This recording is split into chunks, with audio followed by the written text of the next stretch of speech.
I get those goosebumps every time you come around, yeah. You ease my mind, you make everything feel fine. Worry about those times, I'm way too numb, yeah. It's way too dumb, yeah. I get those goosebumps every time I need the hype, throw that to the side, yeah. I get those goosebumps every time, yeah. When you're not around me, throw that to the side, yeah. I get those goosebumps every time, yeah. 713 through the 281, yeah, I'm riding. Why they on me? Why they on me? I'm flying, sipping low key. I'm sipping low key and honest, fine rider. I get those goosebumps every time you come around, yeah. You ease my mind, you make everything feel fine. Worry about those times, I'm way too numb, yeah. It's way too dumb, yeah. I get those goosebumps every time I need the hype, throw that to the side, yeah. I get those goosebumps every time, yeah. When you're not around me, throw that to the side, yeah. Did someone say Full House? They're not at the bingo now. Oh God, yeah. Oh my God. Over a week ago. Your socks, Pete. Oh, yeah. Never again. Never again. I don't know who asked that question, but I'm going to have them next time. Guys, welcome. Welcome back. Full Loaded Transfer Show on Loaded Mag NUFC. The boys are back in town. And the guests are in the house as well. And we've got lots to discuss, as always, with our main man, Dom Scurr. We'll get on in a second. But boys, how are we on this Wednesday evening? How's things? All good with me. All good. I had day off today and looking after my little boy. But yeah, all good. And my sound should be a bit better. Fix my mic the day after that. So yeah, all going well. But also, let's set a target. Let's set a target of 450 likes. We can do that. 450. So you know what to do. Hit that like button, and if you're new, subscribe, and that will also enable you then to be able to jump in the chat and ask a few questions. So that's it for me. Boys, Richie, Chris, how are you? Well, I've just got another version of Goosebumps there. All I could hear off that as I was talking was all the Goosebumps lyrics. Like I told you, my computer's absolutely fucked up at the minute. So as Dad started talking, Goosebumps started playing again on my computer. I'm just thinking, I hope the lads don't really hear this, because to tell you what, Daz actually could hold a tune if that's his lyrics, right? But I'm all right, mate. I'm all right. Remix. That's say. Mr. Chris Hall, how are you? How's things? All good, mate. Yeah, all good. Can't complain. Work busy as normal, but other than that, all good. Really looking forward to having Dom on. I think it's been ages since I've had a proper gab with Dom. In fact, it could even be last time I spoke to Dom was probably when we were in Newcastle. I could be wrong. Dom may let me there, but I feel like it could have been way back then. So yeah, really looking forward to having him on. You're probably talking since that night as well. We won't get into that just now. But welcome everyone in the chat. Great to have you in there, of course. Lisa Moore, the resident spanner. Great to have PDK in the chat. Yes. Great to see you in there, yes. Fella. I hope you're well. Stay strong and best wishes from us all. Kamal, great to have you in there. Brett C, we've got Jules in the house. N9NE, David Cook, as always. Mark Todd, I could go on. Collins in the house. Stu's in the house. So many already. Welcome to you all. Apologies if I didn't get your names, but welcome in and do what Dad said. Click the like button right now to show our support. Let's get us to 450 as soon as possible. And support this young pup that Chris is putting on the screen. I said, yeah, David Cook just said, is that a picture of a pug? And I was like, yeah, it was our Ted when he was a baby. Cool. Cool. Learn something new every day. Even to the loaded ultras as well, the members in the chat. Great to have you with us. See so many in there. Well, look, let's not mess around. Let's get the main man in from the Shields Gazette and the Geordie Journos, of course. Dom Scurr, welcome in. Dom. Hey, Hey, Dom. lads, you all right? Welcome. Hey, Even All Dom. good, mate. even Dom. Evening, fella. Great to have you on. As Chris said, it's been a while. So great to have you on for a chat. And how's things with you, mate, before we get going? Yeah, not too bad. Not too bad. As I was just saying before, I had a few days off after the sort of end of the US tour.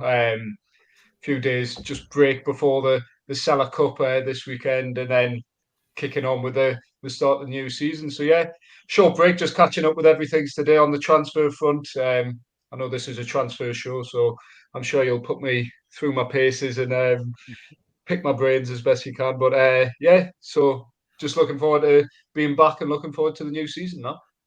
Definitely. It is. Feels like it's ever closer now, the new season to get going. And look, just before we get on to what's to come, I just want to get your opinions on what's just been, because we did have the summer series, which we talked about and kind of rounded up on previous shows. But just what did you make of the summer series from your perspective, Dom? Did you think it was a success for Newcastle? Do you think, the results, what did you make of them? And, is it something, in your opinion, that you think Newcastle will do in the future? I think it is. I think it's. I was saying, I think midway through the summer series, I think this pre-season, the way it's been organised for Newcastle, is a pre-season of an elite club. Not necessarily in terms of the performances, but the fact they are playing 3 Premier League clubs, a European club in Rangers, 2 European clubs in Villarreal and Fiorentina, and then helping out a local side in Gateshead. It just feels like the most well-rounded pre-season we've had in a while. And okay, the performances have been a bit up and down, I'd say. Even half to half, they've been a bit inconsistent, but that's what you get in pre-season. Fitness is the main thing, and I think the summer series was a real good test against Premier League opposition who were also in a similar boat, experimenting with players, different formations. I think the Villa game, the first game, entertaining as it was probably a write-off in terms of what we learned about the squad. Defensively, a bit all over the shop. Villa just as bad. Can't read too much into it in terms of the opening game of the Premier League season. But I thought Chelsea a little bit better again after a slow start, and then the Brighton game looked to be the worst of the 3 for the most part. But then Newcastle found the rhythm and that fitness. Eddie Howe spoke about Elliot Anderson returning as the fittest player by some margin in pre-season, and I've spoke to a couple of players, Elliot Anderson himself, Dan Bird, all saying he's come back really strong, raring to go. And it's no surprise that, like he did last year, he was impressive last year, but he has been probably the star, along with Lewis Smiley, who I'm sure we'll get on to. Breakout start pre-season, really, and to see him get those 2 goals in Newcastle end the summer series with a win against the good Brighton side was a real positive. So I think a real a test for Newcastle. 3 good games. Not an awful lot learned. I think defensively there's certainly a lot to improve on. But going forward, attacking options as well. We've seen Anthony Gordon, Elliot Anderson play through the middle, make an impact as well. So I think as far as pre-seasons go, can't complain. Unbeaten and some rust, but plenty to be encouraged by going into the new season. Definitely. And look, I think, Daz, you might have just clicked that picture up on the screen a second ago with the with the 2 lads, the local heroes. They've been fantastic in pre-season overall, and it's going to be really, really interesting to see what their futures are going to be like this season and how much they played. Obviously, Dom, you've talked about how good Elliot Anderson's played as well. I'll come to you just really quickly on this, boys. And I'll start with you, Chris.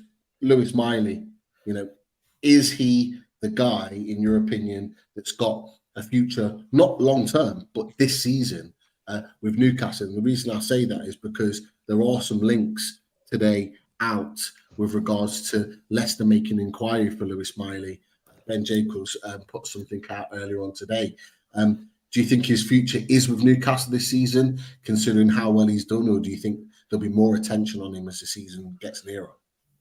Yeah, I mean, to be honest, mate, I did actually think before the summer series started, I did think, Lewis Smiley's could be one of those players who, gets let out on loan, even if it's till January, just to get some proper first team football in him. But I don't know. I don't think you can let him go now.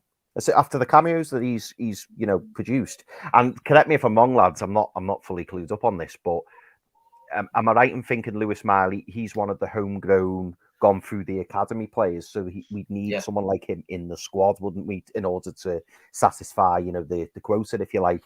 So he's another player who you'd be quite happy to have in the squad because he's shown that he can mix it amongst the senior lads. And really, that's so big. I mean, I don't know how much football you'll get between now and say January, or even now and the end of the season. But just being in and amongst it, I mean, he's only just turned 17, and the glimpses that we've seen of him, it's frightening. I mean, Pete, we spoke about it separately, saying that we're seeing this now from him just turning 17. I imagine when he's like 20, 21, if he continues in the progression that he is, he's got all the raw attributes. He's not overawed by anything. He's calm on the ball. He looks almost like majestic on the ball. Like you would expect him to be a bit panicky and playing passes. And what I noticed as well, which I really liked, was the his teammates, the senior players, weren't afraid to give him the ball in tight spaces. Like they trusted him. There was the confidence there. So obviously behind the scenes in training, he must be doing exactly the same thing.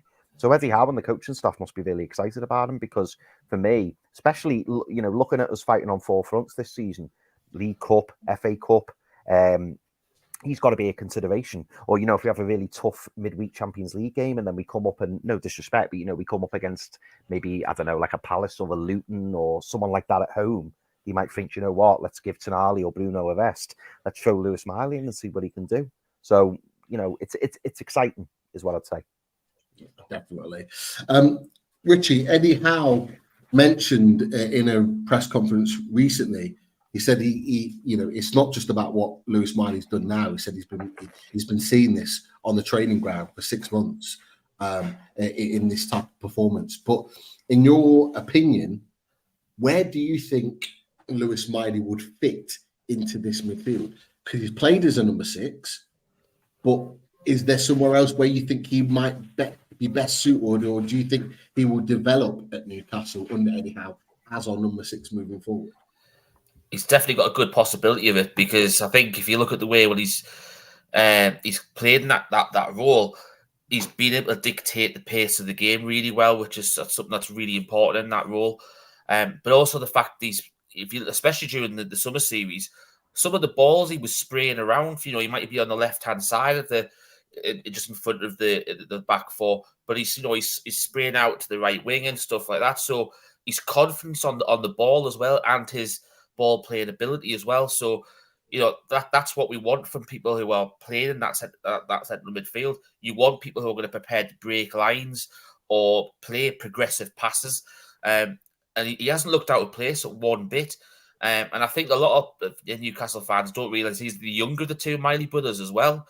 But he looks a big, fit specimen for his age already as well. I don't know, that's come from me who's like 5'8" and stuff like that. Everyone's probably taller than me, but to be 5'8"? Come on. But off again. How about a 5'10" platforms on that? Dom knows the score. Richie, when you said that, Dan's eyebrows went up instantly. He's just saying, He can go up all he likes. At least I'm not scared. I'm a short ass. I'm a lot like you, a lot sometimes. But anyway,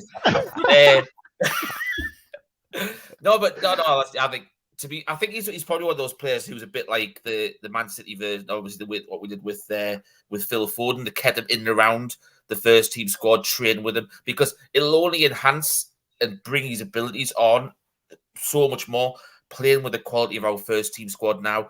Like with Harrison Ashby's a bit further on in his like development now, so he needs first team football. Whereas at the age Lewis Miley is, to play with the quality we've got in that first team squad now, for me, that's where he'll benefit more great at the minute. Yeah, definitely. Daz, I'm going to come on to Elliot Anderson with you, because Elliot Anderson, arguably, and I think most journalists, including yourself, Dom, you probably have said yourself that Elliot Anderson has been the best player in pre-season for Newcastle United. Could he do what Miggy did this time last year and have the same impact season that Miggy had? Because Miggy was arguably our best performer in pre-season last season. What do you think about that? Putting that to you. The answer is yes. I'm going to elaborate, but first I better do this. Super chat received.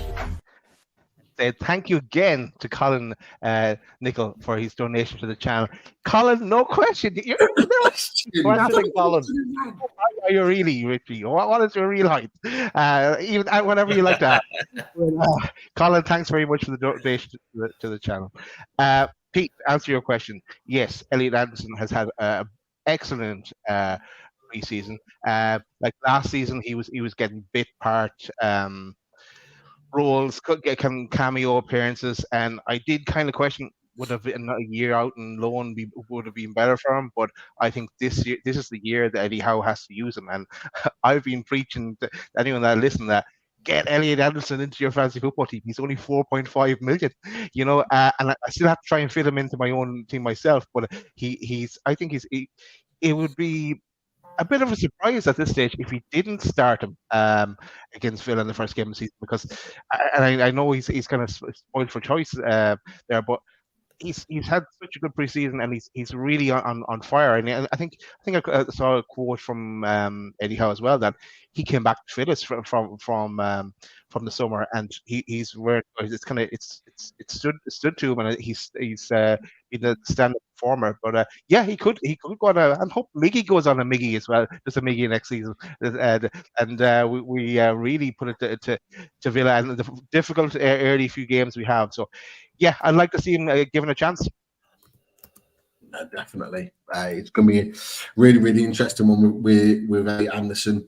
I'm excited by this season because, and look, we can elaborate on this later on in the show.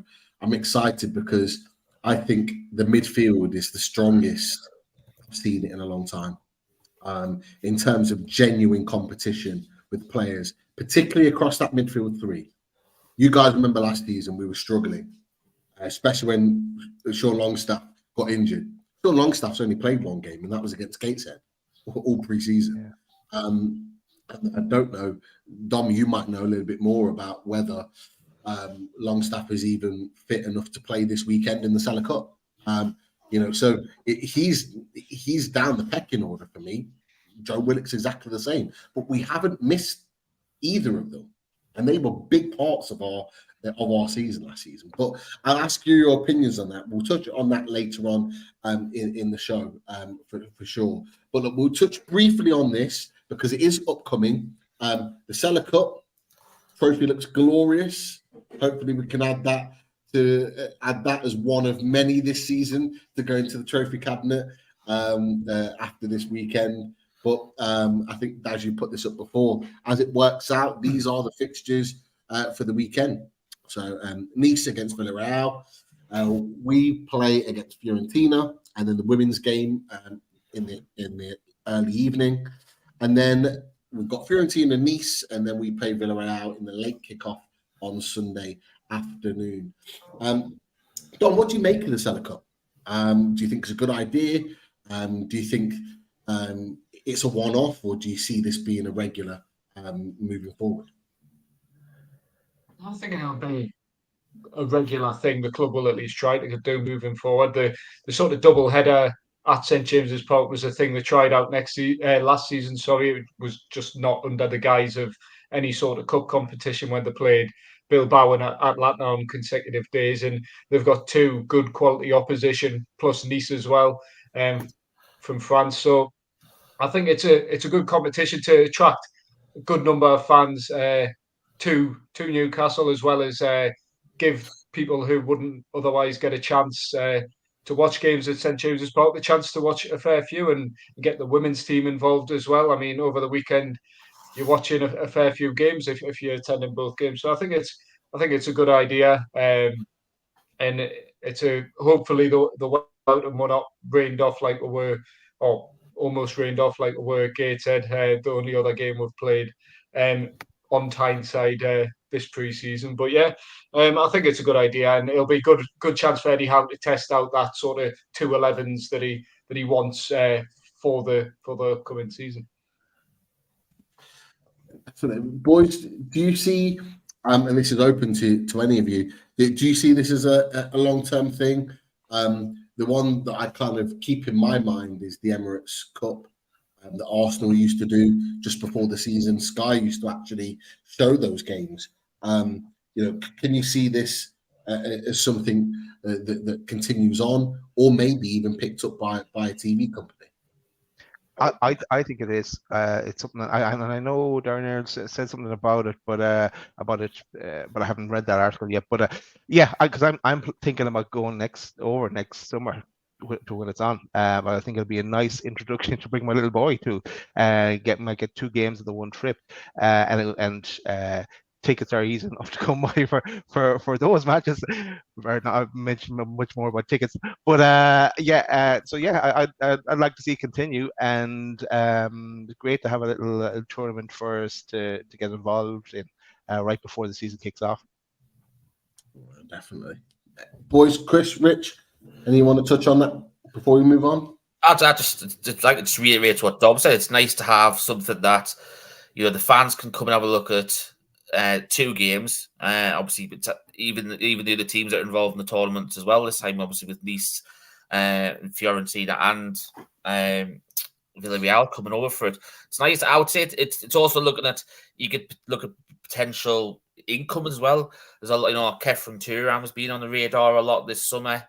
For Newcastle, he'll be at St James's this weekend. So, for people who haven't seen him before, it'd be good for them to have a look at him as well in close context. And is it someone who could possibly fit in the mold going forward over the summer for Newcastle if Newcastle decide to go that way? But I think it benefits having some of this, because we always seem to have one European game the week before the season kicks off. That's been gone through the years. We've had like PSV come over and stuff like that, and it's nice. But the problem is you can't give the minutes that all your first team squad need. So I think to the fact that you can probably give the all 25-man squad and some youngsters a good run out as well and get some minutes against really good opposition. That's what it's there for. That's what pre-season's for, and what the trophies on offer now as well.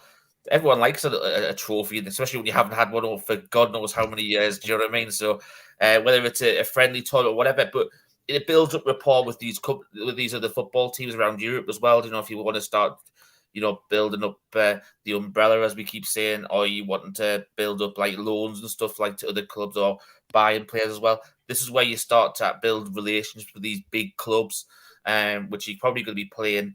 There's a chance we could be playing some of these teams you never know in European competitions this season.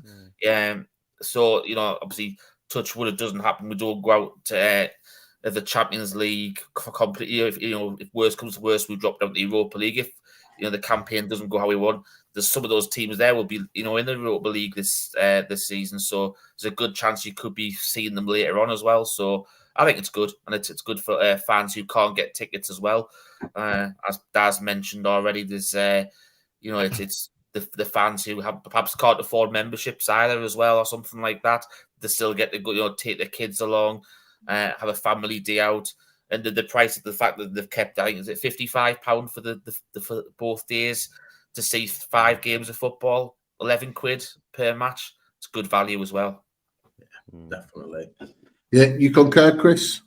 Yeah, do you know what? Just to add into what you lads have already said, I just think the pre-season as a whole has been brilliant. When you look at the standard of teams that we've played, we've done our local games, then we've gone over to America, and then now we're back at St James's preparing for the season, and we're coming up against some really good opposition.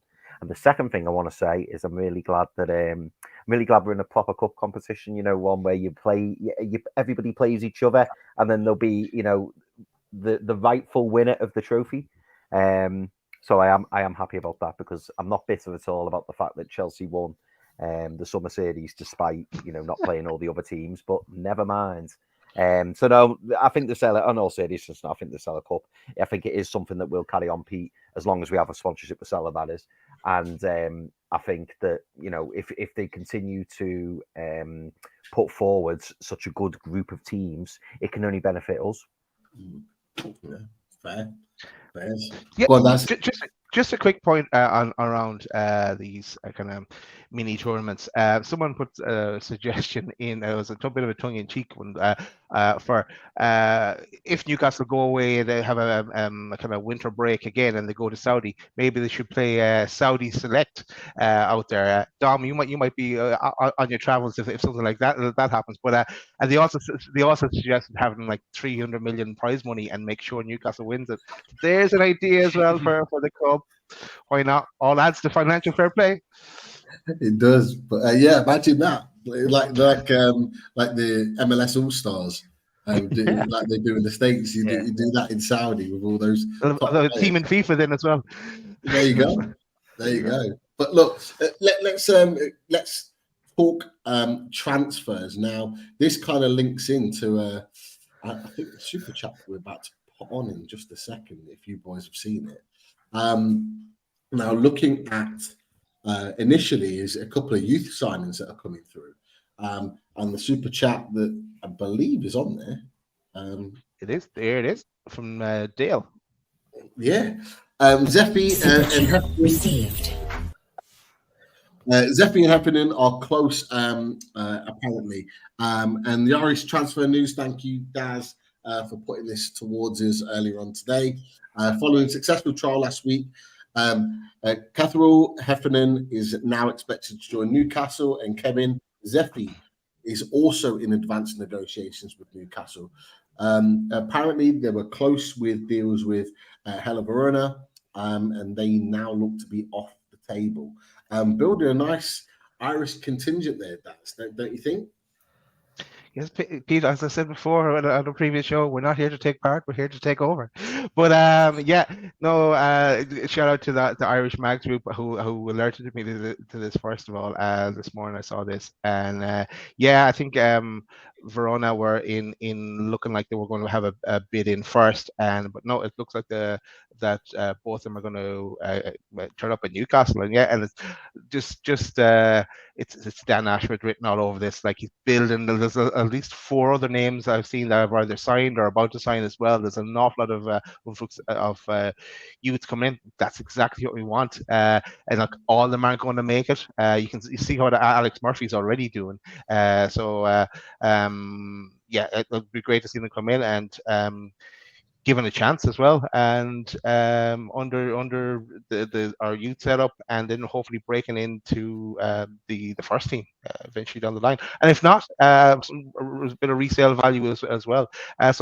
Both guys are coming from Milan clubs, so they're not too bad.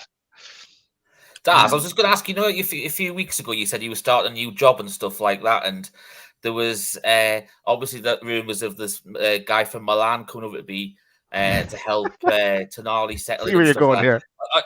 Is this where you're telling us you're going to be the new Irish team part manager or something, where you're going to look after the Irish contingent?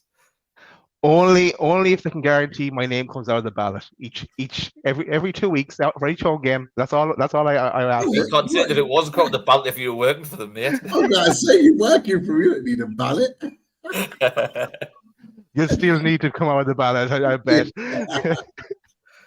No, you're right. But it's great to see, and Chris, you might have touched on this actually. Great to see so many good young players being filtered into our academy system, and then into eventually what we'll hope, like Alex Murphy, into the sort of under 21s. It is really, really positive to see.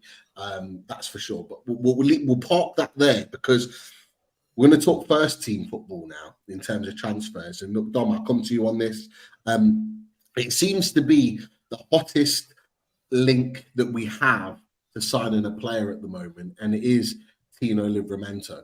Now, lots has moved on from this from a week or so ago, where there was talks that a deal had been agreed, medicals, all the rest of it. We talked to Joel and Daniel Wales last week with regards to that, and how and why that deal might have well changed. He played at the weekend only 45 minutes, came off. Speculation about knee injuries and all sorts, but he's been training since, so it doesn't seem to be a concern. In your opinion, Dom, where do you see this deal at the moment? And do you think it's a deal that Newcastle will get done in the end by the end of this window? I think it is a deal that could get done. I think Southampton won't be easy. There's a lot of complications to the deal that we know about. Chelsea obviously have the clause very much in it. They've got a 38 million buyback clause, which is probably what Southampton, fee-wise, they'd be looking to get. And then the sell-on clause is even more complicated, where it's relative to how much profit Southampton make, and Chelsea would get around about 40% of that, which is a lot of money, really, when you're talking millions. So you can see why Southampton are holding out for a significant fee. And they talk about the 30 million bid, which was made, rejected by Southampton.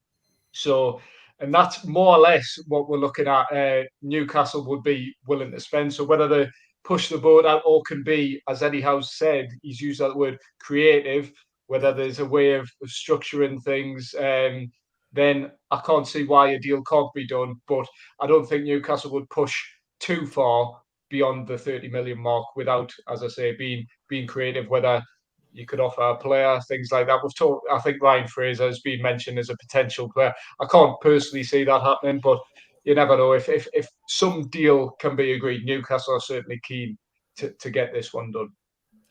Definitely. There's a lot of talk around, James Ward-Prowse as well being linked. I think that he's been linked yesterday with West Ham on and off. Apparently this evening it's potentially on again. But the difference is, and could this be a factor in your opinion, Dom, before I come to the lads with this, the fact that he's on really low wages. When he came in from Chelsea, came in from their youth academy, and he's not on a lot of money. I think he's on probably maximum like 20 grand a week, but I think it might even be less than that. Is that a factor in that they don't need to sell him because of the fact that they can cover his wages because they're so low over a championship season? Yeah, exactly. It does make things. Southampton's need to sell. If they can get straight back up, then Eddie's guaranteed regular football for a year. He needs regular football. He's of that age, and he's just been out for the best part of a year. So Newcastle, can they guarantee him playing regularly? Probably not, with Kieran Trippier sort of lodged in that, rightly so, in that right back role. So you can see why Southampton wouldn't be keen to get rid of him. But as a championship club now, if a team throws 30 odd million, okay, with a significant sell on to Chelsea, do you take it? I can see why Southampton are being, I wouldn't say difficult, but are standing the ground with this one, if you like. Yeah, definitely. Ronald Wood, welcome to the channel. He just put a comment in just towards the bottom. So Southampton agreed a 40% sell-on clause with Chelsea. Madness. You are absolutely right. There you go. Top man, Daz. Ronald, absolutely right. It is madness, the fact that has been allowed to happen. But we've said it on this channel so many times, all of us. This is why Chelsea are so good at what they do, because they get so much money back from the players that they move on, which is why they're able to spend the crazy amounts of money that they're able to, because they recoup just as much at times as what they get out of the club. Richie, I'll come to you with this one, because lots and lots of talk when Livramento was linked with Newcastle on the back of, he's a right back. We don't need him. We need a left back. Left back's the position that we need to go for. In your opinion, is that the priority in terms of getting someone in as a left back, or can you see why Livramento would be someone that Eddie Howe wants in this team this season? I think the one highlight regards this season that you've got to that's like prominent is the fact that we haven't got a like for like right back behind Trippier if anything was to happen to him. Obviously Harrison Aspie, what we've seen of him in pre-season, obviously we know he's away off to to Swansea for the season. But there isn't that attacking threat. Manquillo isn't that type of fullback. Obviously, Kraft's not that type of fullback as well. Obviously, he's still coming back from a long-term injury as well. So you need to have, if you wanted to play a team, your team set up a certain way and play a certain way, you need to have backups to come in on that as well. And there's been talk, even when he was at Chelsea, there was that he could be England's future right back going forward. So if this is the time where his current team's been relegated to the championship, this is the time when you've got to start to as they keep saying when they're doing these transfers at Newcastle with the committee, if a deal becomes available that they should believe they can do and get the deal that they want, that's going to strengthen the squad. This is a player that they need to bring in now.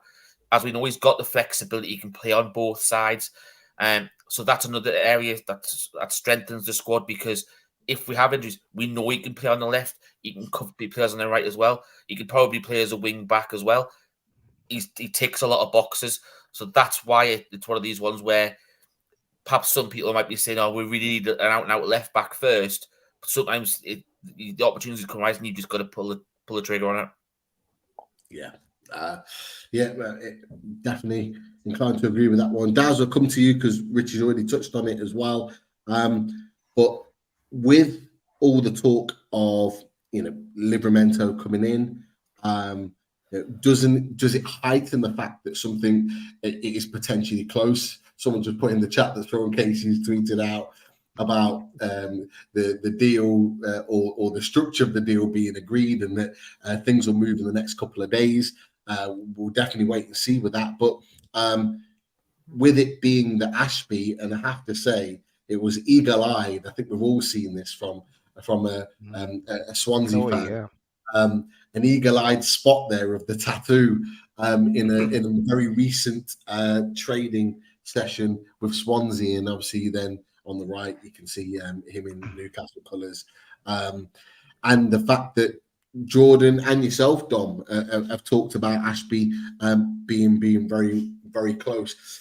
Does that, in your opinion, move things on in that things could get done very, very quickly now that Ashby, who's had a decent pre-season, to be fair to him, is now potentially leaving the club? Yeah, well, first thing, Sean is probably working on where Tino Livramento is moving to next now after Newcastle, because Sean moves that quickly. But then, it kind of does up with Southampton. We're looking at Max Aarons, and then us bringing in Tino Livramento, and then in turn, it's the domino effect with Ashby going to Swansea, or already being at Swansea. And we know as well that kind of things are, until that Eddie doesn't say anything until they're well done. It could be done, and he'll still tell us nothing's signed and sealed. But it does look like it's going to be done pretty soon. By the looks of that, everything is adding up that way, and then after that, then we can move on to the next, whoever is the next topic of discussion after that, because this one has dragged on a while. Definitely. Don, I'm going to come to you with one last point on Ashby before we move on. But Chris, I want to get your thoughts on Livramento, what you think about this potential deal happening. But interestingly, I want to know where you think he will fit in to this Newcastle team. Is he going to be a backup to Trippier, or is he going to be given more of a prominent role, in your opinion, over the course of this season? It's a really, really interesting point, Pete. I mean, I think we spoke about this, didn't we, on a previous show when we were saying that, Eddie, if you bring in Tino Livramento, not only are you bringing in a future right back, permanent fixture right back for Newcastle, who could be our right back for the next 5-10 years, but also you're bringing in a player who can play in numerous positions. I think Tino Livramento is more than comfortable playing in a right wing back position. We know he's played in left back as well. We know Kieran Trippier can play left back too, so it just gives us more options. And I think for me, what Eddie's plans with him are, I'm not quite sure. I still think he'd want to bring in an out and out left back, but I think passing up the opportunity to sign someone like Livramento, who could end up being the understudy for Trippier for the next 12, 18, 24 months, to then, because he's such a great age, to then have him in the background learning from arguably one of the best right backs in not just the Premier League but in European football, it's only going to be a good thing, and he's definitely an investment for the future. The advantage with him is that for me anyway, he's a few steps ahead of where Ashby is at the moment. And we've all said, haven't we, would we have been comfortable if Kieran Trippier was suspended or injured? Would we have been comfortable having Harrison Ashby being thrust into a Champions League game or perhaps, a high-end Premier League game? We were all a little bit unsure. Whereas if you bring in somebody like Tino Livramento, who, has got experience playing in the Premier League for multiple teams, it just gives you that little bit more coverage. And I think, having him who can also play left back, but also right back, but then he's going to be the replacement for Trippier in, time to come. I think it's a deal you can't pass up on. I just think that, he's the right player and it's the right move to make. Yes, people will say, oh, we need a left back more. And you could argue that is the case, but to bring in a player of his quality and to bring him in with the option of having him as left back as well, or Trippier, I think it's too good to pass up on. Yeah, no, I agree with you. Definitely bang the drum with regards to Livramento. Coming back to Ashby, Dom, really, really quickly. I think yourself and Jordan reported that he had been, he hadn't been seen in training with Newcastle this week. In your opinion, do you sense that could potentially trigger a move for Newcastle to bring somebody in, because they're letting somebody go who's had a good preseason and has looked good as a recent signing only in January?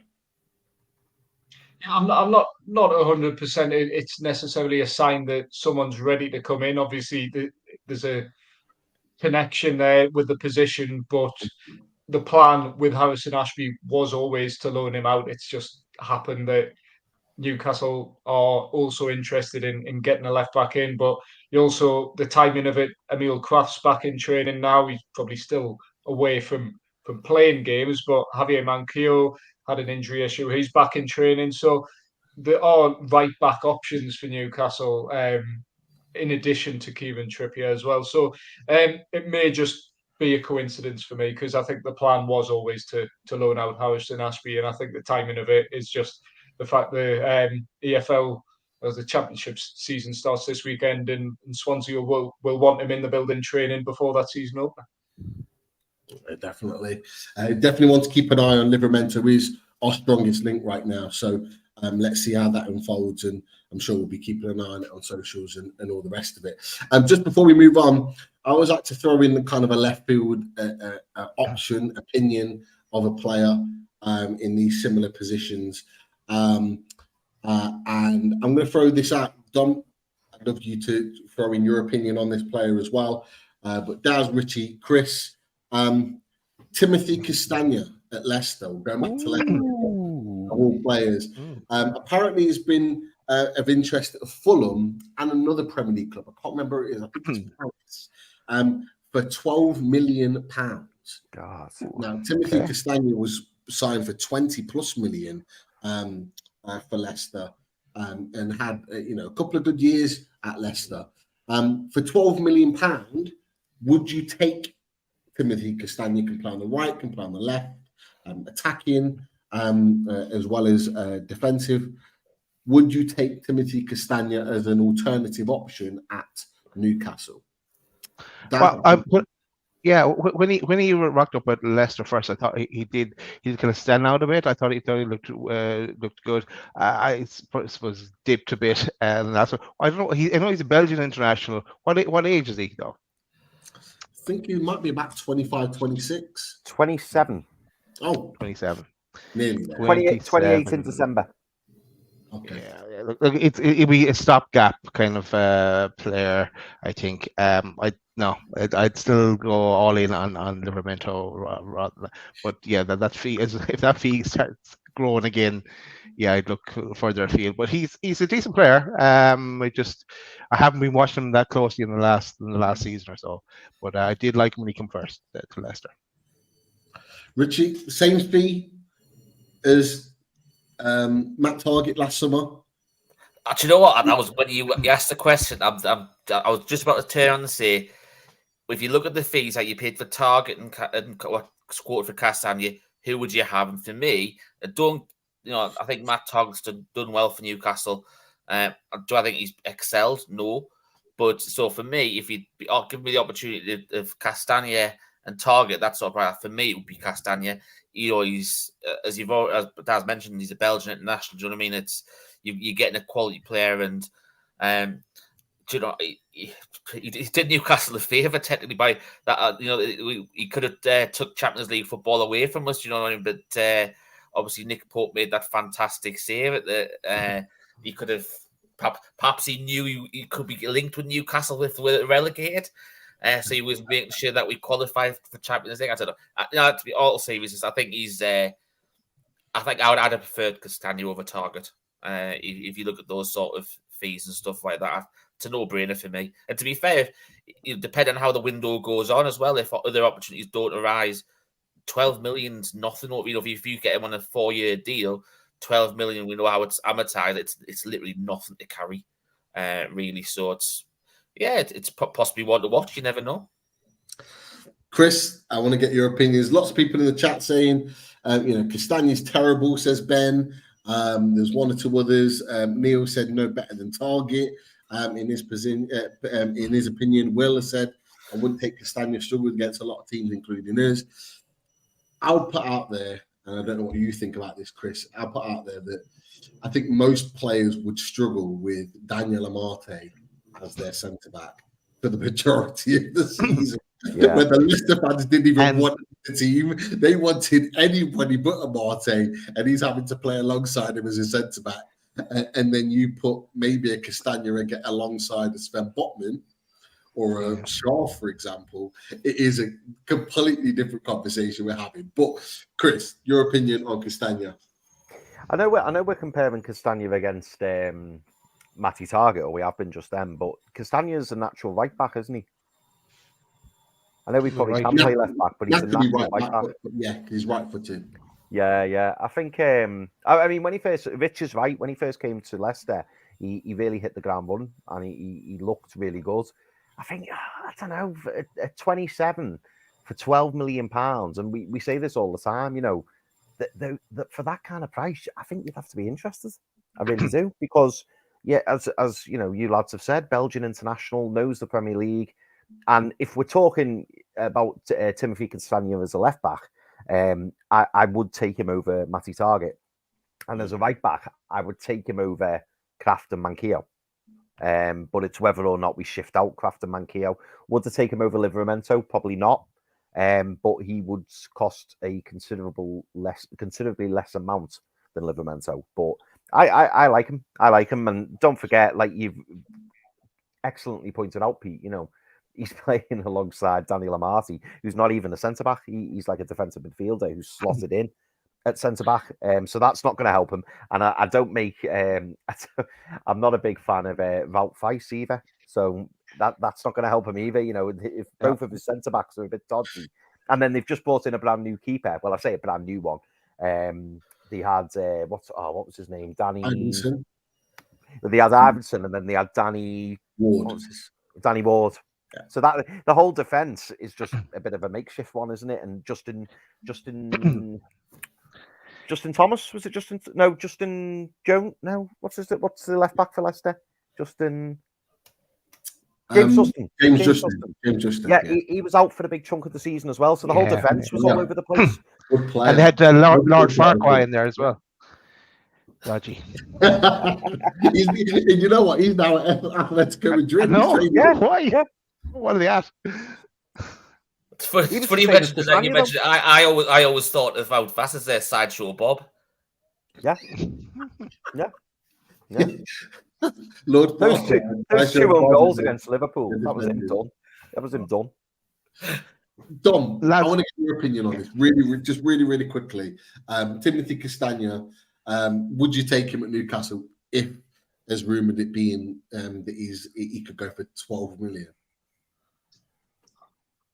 12 million's not a bad price. I think he improves the squad. He doesn't improve the team an awful lot. So for that reason, I'd probably go no, unless it's absolutely necessary. If it's deadline day, we've got no one in, you can get him for 12 million. Yeah, go for it. But at this moment, I wouldn't entertain looking at him at this stage in the transfer window, where there's much broader opportunities to explore at the moment. Definitely. I know we're going to come to some questions for you before you leave, Dom, but I want to throw this question as an initial one out there for you before Daz fires through some others. And look, it's been a huge talking point over the last 24, 48 hours. Daz quite rightly put this Jed is back. The bane of all of our lives when we're coming to get tickets or memberships, whichever one.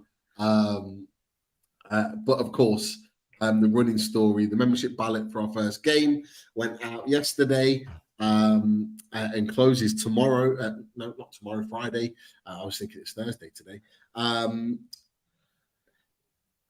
On reaction to that, including many other fans, the supporters trust involved myself and Lisa, and put out a statement with regards to not being happy with regards to this.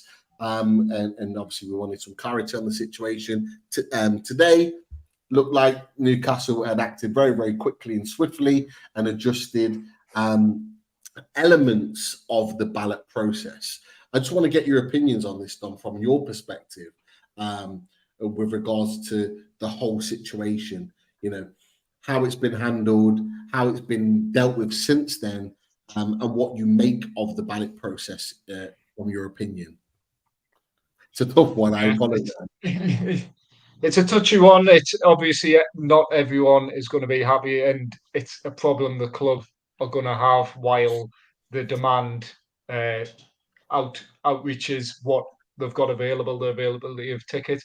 I think the way the club handled it, it's probably the first sort of major PR blunder I think the club have made under the new ownership. But you learn from your mistakes. Everyone makes mistakes. The fact within 24 hours they'd made a considerable improvement and addressed the biggest concern, probably I'd say, is fair play to the club for listening and taking that on board and then acting so quickly, which is what they needed to do. It's the right decision that did in the end, and not everyone's going to be happy. I think the ballot process,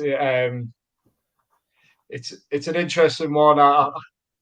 It's hard to say too much because I think for some fans it's going to be a fair system in some people's eyes, but for others they'll feel they're missing out. It all depends on each individual's situation. What I will say is, though, the way the club initially had the sort of £44 to £74 randomly allocated, random pricing, it's just showed a bit of a bit out of touch, I think, with what the Newcastle fan base is. It's a largely working class city. It's the day of people just going to games and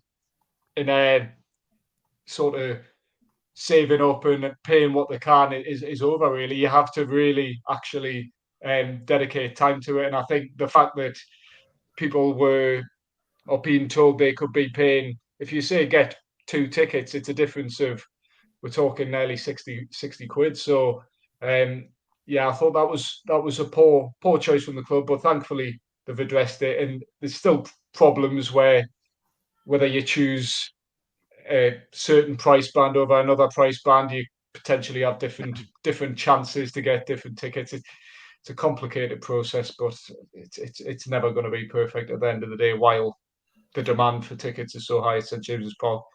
So yeah, it's a tough one. No, it is a tough one. You're absolutely right. Boys, I want to get your opinions on this really quickly. Just to emphasize, we're not going to spend long on this because it's been such a talking point for the last 48 hours. We do want to stick to football and talk about transfers and various other things. There's lots of other topics they want to get to, as well as get to a few questions for Dom before he leaves us. But just really, really quickly, boys, have you got anything to say or to add on what Dom said with regards to the ballot situation before we move on? Yeah, I could jump in quickly. I think it was a mistake. What they did, and the trust and others got their letter out and their voice of the fans across the club. They acted on it quickly. It was a simple fix to make. When I talked to you about it as well, Peter, and I'm sure it was so simple. Loads of people came up with the same idea. It was very easy to correct what was put in place. And there can be more tweaks to make it improve it even better. But what they've done is better now in my eyes. I think overall it will be a fairer system. I said that the first day as well. But yeah, I suppose it'll all, again, as Dom says, depends on people's personal opinions and if they're getting out of the ballot as well. If you keep putting your name in and not getting pulled out, you won't think it's fair then. It's just natural. Yeah, that's a great point. Boys, Richie, Chris, anything to add before we move on? I'd just reiterate what Dar said. I think the main issue, you were going to get everything ironed out within 24 hours before the Villa game, realistically. I think the main issue was the price banding. And obviously, now you're able to select whether you want, category A, B, or C, or whatever. That was the main thing that needed to be sorted. Because there's, I think someone put on Twitter yesterday, last year, there were 2 adults and 3 kids. In the family enclosure, it was £97 or something like that. To the same 5 tickets this season, it was going to be ridiculous. Even if you're going at £44, it's like what, 200 odd quid. It's doubled the price, so that rules out a lot of things. It's everyone's going to do a different thing. This cost of living crisis and stuff like that. 100 quid's a lot of money. If you have to go and do without it. So to rectify it, so like if father wants to go and take the kids to it, a game, now that obviously you could be going a parent and 2 kids for like 70 quid again. If they get, obviously, if they're successful and get to the ballot, obviously, but it makes a big difference. Do you know what I mean? For the sake, £210, and you got successful in feedback. That's 3 games over the course of the season compared to 1. If you've got the normal £44 tickets, and to be fair, that's at the cheapest price tickets. You could be allocated the more expensive ones. So I think it was rectified really, really well, done quickly. But obviously there'll be a learning curve, as Dom said. There's a lot going on in a short space of time. We know obviously from last season when memberships were coming out for home games, you were looking probably about 4 weeks in advance for the tickets to go on the sale. Something obviously was going on that they couldn't iron out because Aston Villa's only 10 days away now, and they've never released home tickets that late for season ticket holders and members. So look, it's been rectified as best it can be at the moment. So I think we just need to move on from it now and just get going to enjoy football from this weekend. Yeah, definitely. Anything to add, Chris, on that? No, just to say that, clearly a mistake was made, but the most important thing is that they've listened to the supporters, they've listened to the general consensus, they've rectified the mistake, and if anything, it could, to see it in a positive light, it could be a good thing that something like this has happened, because it'll make the owners kind of stand back and think, actually, we need to really liaise with the likes of the trust, with the likes of, fans that, everyday fans that, have a lot of passion and a lot of love for the club, and that we need to make sure that, everything's done in the best way for the majority as best we can. Obviously, there will always be people upset. That's something you can't avoid. But if you can try and please and do the right thing by the vast majority of the fan base, that's all they can do. Yeah, I think that's more than fair. Like I say, it's something that we can discuss on a later date, but I want to get back to some questions because we've only got a short period before Dom goes. But Dad, you got any quick fire questions? Yeah, rapid fire for Dom. And Dom, I know you're under pressure. Right, wanted to go to this one first. Came from Kev Tay. It's a name I mentioned to you, Pete, just before the show. Have you heard anything about Victor Hugo from Brazil with Matheus Franca now going to Palace? We need to hang on to another wonder kid from Brazil. Anthony in this one. I wouldn't say anything's in it, but obviously Newcastle been looking at him among several others in Brazil. Steve Nixon's been over there. He's watched quite a few young Brazilians extensively. They've recently employed a new South American scout. So Newcastle are scouring that market and will have their fingers in a lot of pies regarding a lot of young Brazilian players. But there is a big difference between simply scouting a player and actually going to buy a player. And I think this is the case for Victor Hugo. It is a one. I would never say it's one to completely rule out. It's a one to keep an eye on, but I would keep a very, very distant eye on it, is probably the best way to put it. They've scouted him, but that's all it is. Don't fall in love with them straight away like you did all the other Brazilians. Yeah, and South Americans in general. Okay, there's another one here. Yes, Jordy Tune for Life.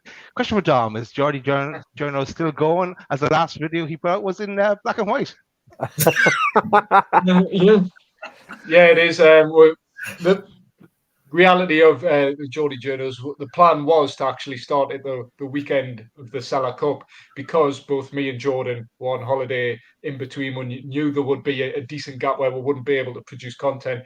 But then the eve of the Gateshead game, we got a bit excited. Football's coming back. Let's just start it then. And we produced a few videos, got the momentum building, and then basically were on holiday. So that's just the reality. The proper start is this weekend. The Eddie Howe press conference, the Salah Cup, the 2 games, Newcastle games against Fiorentina and Villarreal, which me, Liam, and Jordan will be at. There'll be videos from there, not just one, several, and then we'll kickstart going into the new Premier League season, which hopefully we'll see videos on a regular basis.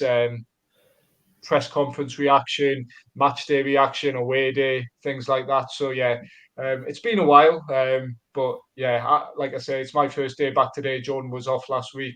Liam's been off as well. It's just getting us all back in working, which during pre-season is obviously a bit of a sort of mixed time to get us all in one place at one time. Cool. Yeah, well, it's good to know that the demand is there. People want more. So that's always exactly. Yeah, I take that as a compliment. Tom Dixon asks, Dom, is there anything on the Lewis Hall from Chelsea? He's a player they've looked at, player they're interested in. Lewis Hall, obviously, I think he's 18 years old, played home and away against Newcastle last season for Chelsea, and I thought, certainly in a poor Chelsea display at St James's Park, I thought he was one of the better players, and I think at Stamford Bridge he was also impressive for such a young player as well. I think there's interesting sort of dynamic with Lewis Hall, where at 18, like Southampton did a couple of years ago with Livramento, there is a deal that could be organised, a structured deal with Chelsea potentially if they were willing to do business with Newcastle, or even a potential loan move. But with Newcastle being in the Champions League, being almost direct rivals to Chelsea, we've seen with the likes of Conor Gallagher, when Newcastle have been quiet about him, Chelsea have basically told them where to go. So whether they can get a deal done with Lewis Hall, I'm not sure. But another sort of caveat to Lewis Hall is, although he's from down south, his dad's a Newcastle fan, his brother's a Newcastle fan.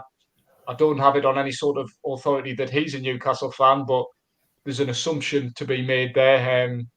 I've scoured his social media. He follows 2 professional football clubs, and that's Chelsea, the team he plays for, and Newcastle United. So it's obviously got some form of eye on Newcastle. And the fact he only made a handful of Premier League starts, and both of them, or 2 of them, were home and away against Newcastle. So, I think this is one. If the Livramento deal wasn't to come off, I think Newcastle would push for Lewis Hall if they don't already. If they can try and convince Chelsea to do potentially a loan move or some form of creatively structured, maybe loan with an obligation to buy deal.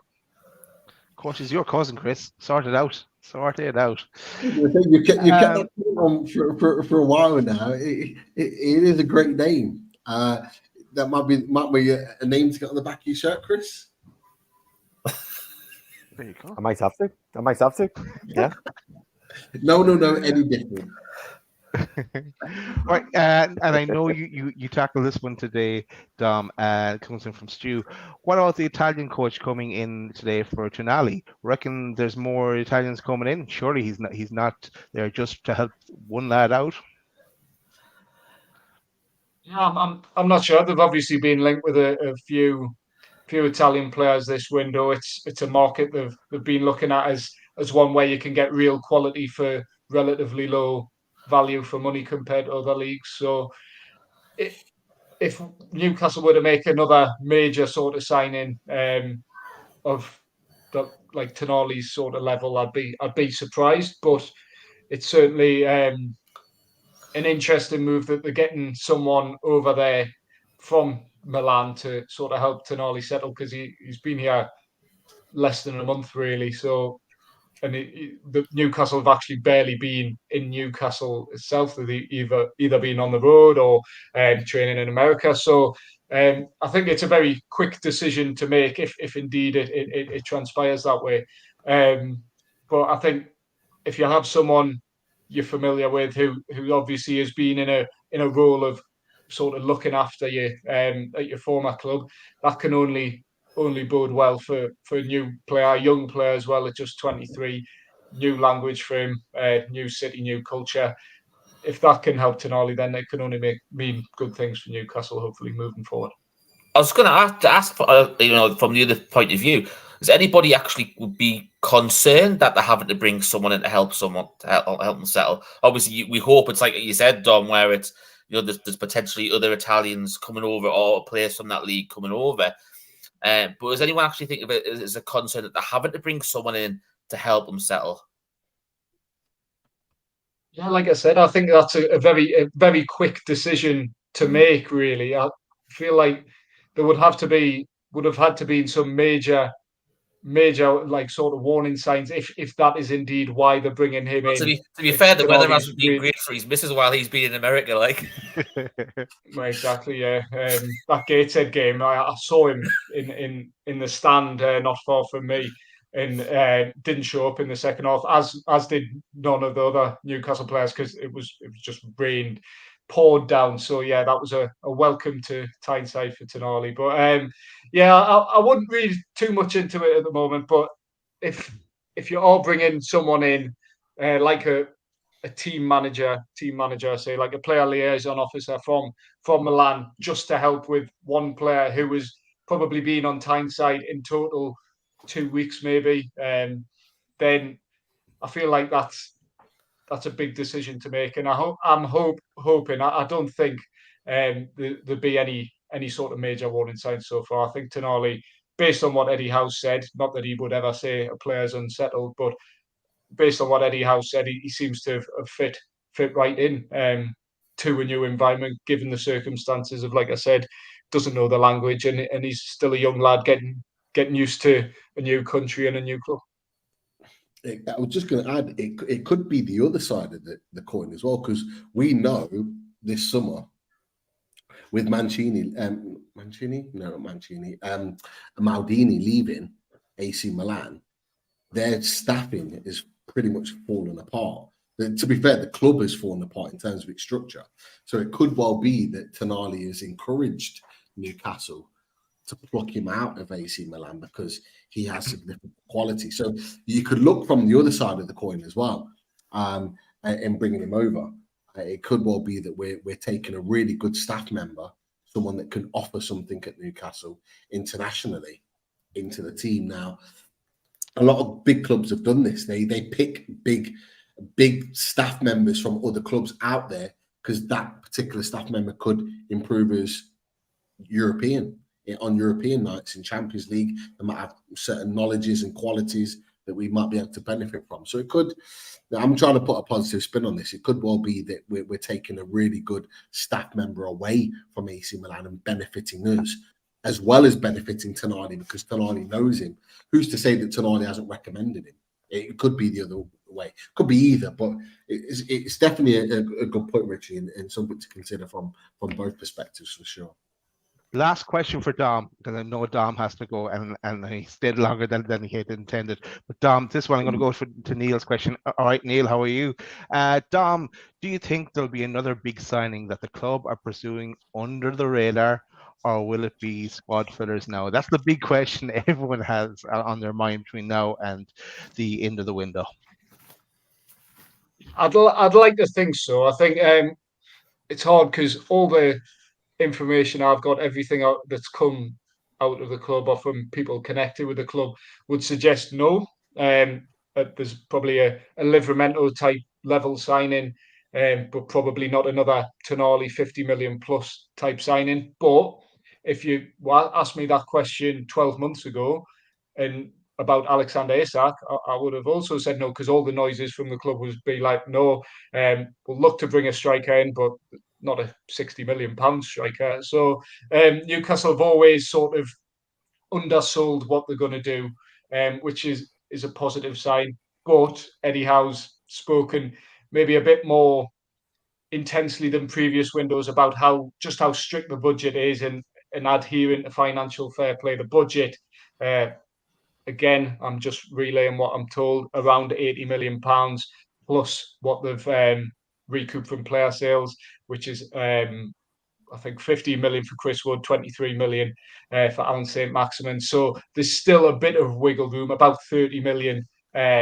left to spend in the transfer budget if no one else goes out, which is probably about the amount of money they'd look to spend on Livramento. So unless a major player were to go out, I couldn't see any more major signings after, like I say, that Livramento deal or another player around that sort of 30 million mark.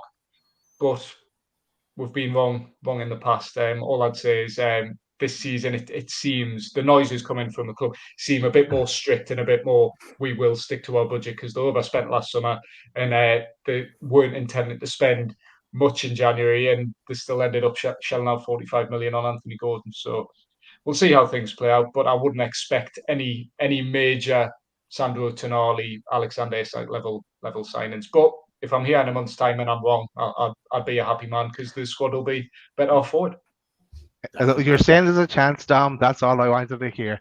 That's all I wanted to hear. I don't mind. I don't mind after that. You've set him off now, Dom. You've set him off now. No. It was Tom. It was Tom that set me off with that. I'm not even going to answer it, Tom. Oh God, we could be here all night with that one. But look, Dom. Look, us boys are going to continue on for a little bit after this, because I've got something I want to put to the boys once Dom's gone. But Dom, thank you very much for joining us. Always a pleasure. Thanks, Dom. Just plug where we can find you just before you go. Yeah, just at Dom Scurr on Twitter, at Shields Gazette. It's at Shields Gazette. Shields first, Gazette second. At Mouth of the Time podcast, and Geordie Journos on YouTube with Liam Kennedy and Jordan Cronin. So yeah, a few places to find me, but if you can be bothered, check it out. We'll look forward to getting the Geordie Journos back up and running this weekend. So hopefully see some of you there watching that. Cheers. Oh, definitely. Top man. Dom, thank you for joining us and staying a bit longer. We'll let you go, and look, we'll be in touch, and we'd love to have you on in the weeks to come, mate. All right, spot on. Cheers. Take care. Take care, Dom. Take care. Lads, there's plenty of questions for us in the chat as well, by the way. So but let's rock on, Pete. Drive the next direction we go in. This one, look, it's hypothetical, so I don't want pelters coming back, because I want to put this out there. Okay. First and foremost, this came out today from Seagull Central. Brighton is worth 80 million for Moise Caicedo, not from Chelsea, but this time an unidentified club. Okay, there's more. Okay, Ben Jacobs now said the same spiel. However, contrary to some reports, Liverpool have not bid, and today Liverpool seem to be on all other accounts, the club that that had bid for him. And a lot of people said exactly this, Daz, that if they can bid 80 million for Lavia, from Maseda, Moise Caicedo, why haven't they bid enough to get the deal done for Lavia? Ben Jacobs has come out and squashed those reports that Liverpool are not that team. Now, I'm going to ask you the question, could Newcastle be that team? Just saying. And if they were, hypothetically, I have to put that out there, don't want to get counters, what would that mean in terms of what you think Newcastle are capable of this season? Not predictions, we'll get to that at another time.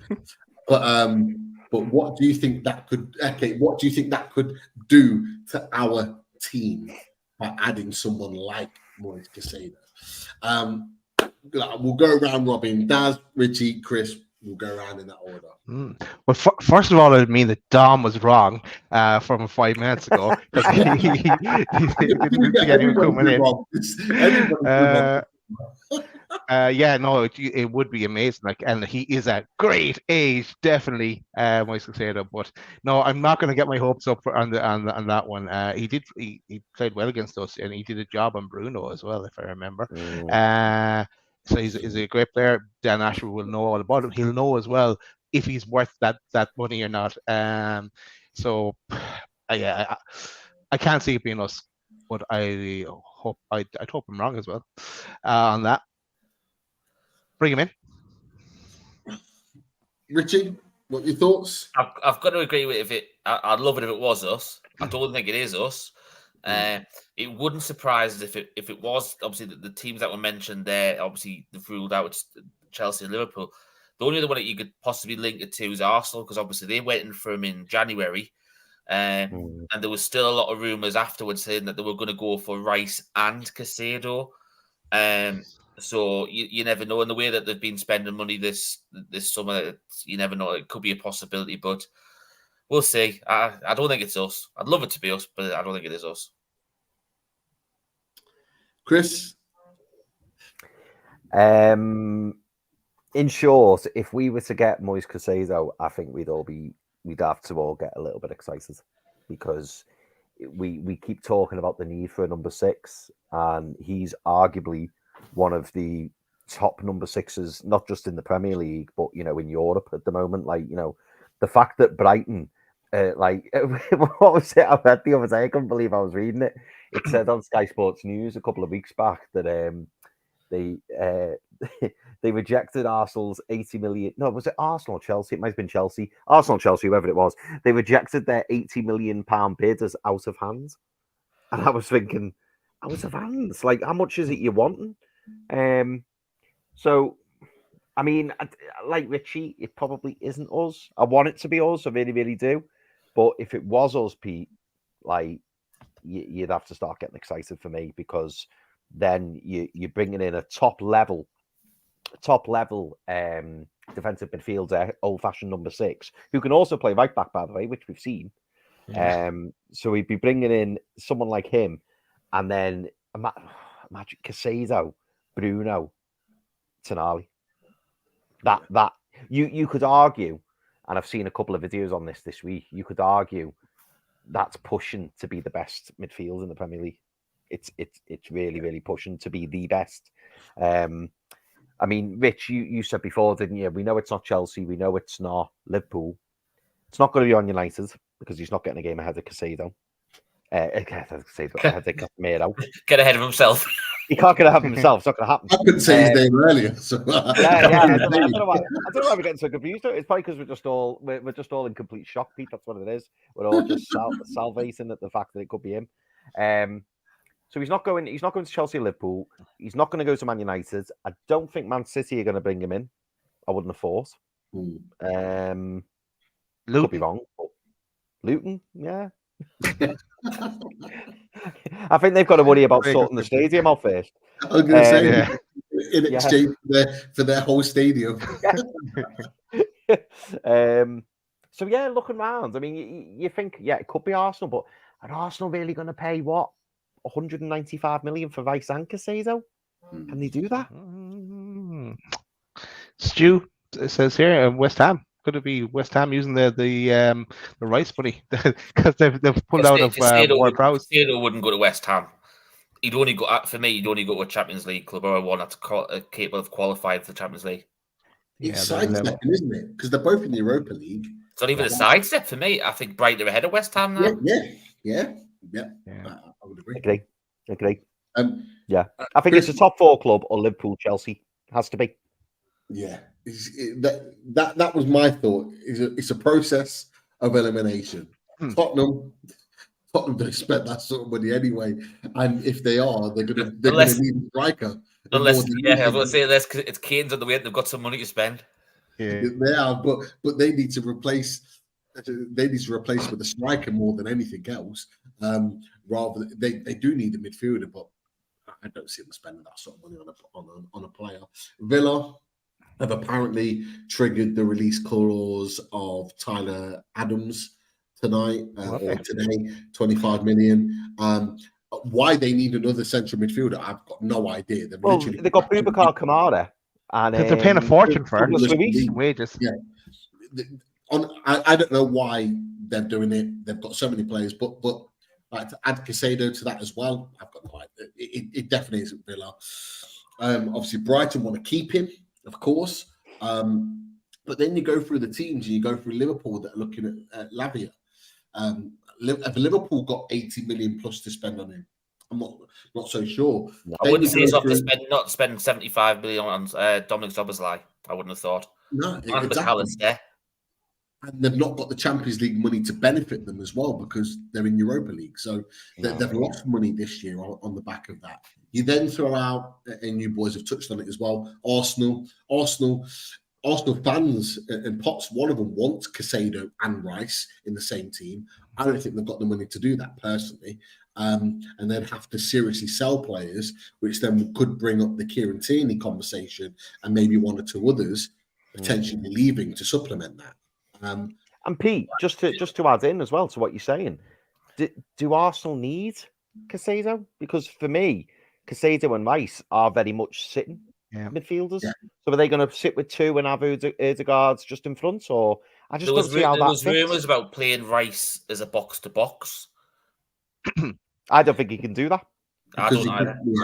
I think he's an out-and-out 6. Yeah, I do. But because he can do that. But for me, I just don't see it. And if Partey had left Arsenal, I maybe could have understood it a little bit more. But because they've already confirmed that Partey's staying this season, that for me rules that out. Then it goes down to your other two clubs, your two Manchester clubs.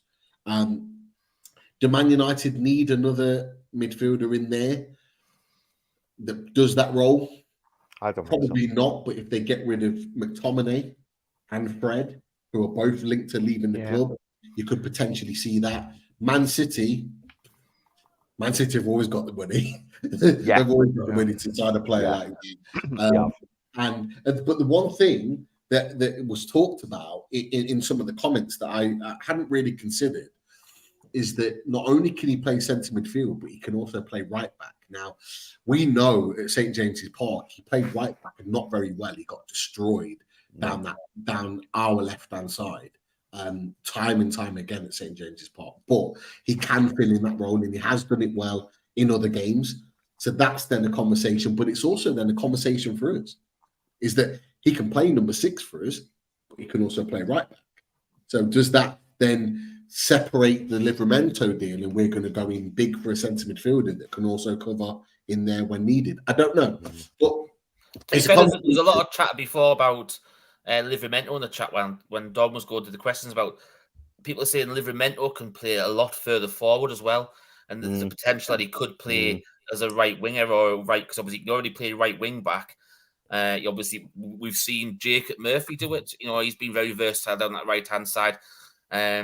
What's to say that he could come in and be a hell of a lot of a better player as a right winger for all we know, because he has done that happen occasionally.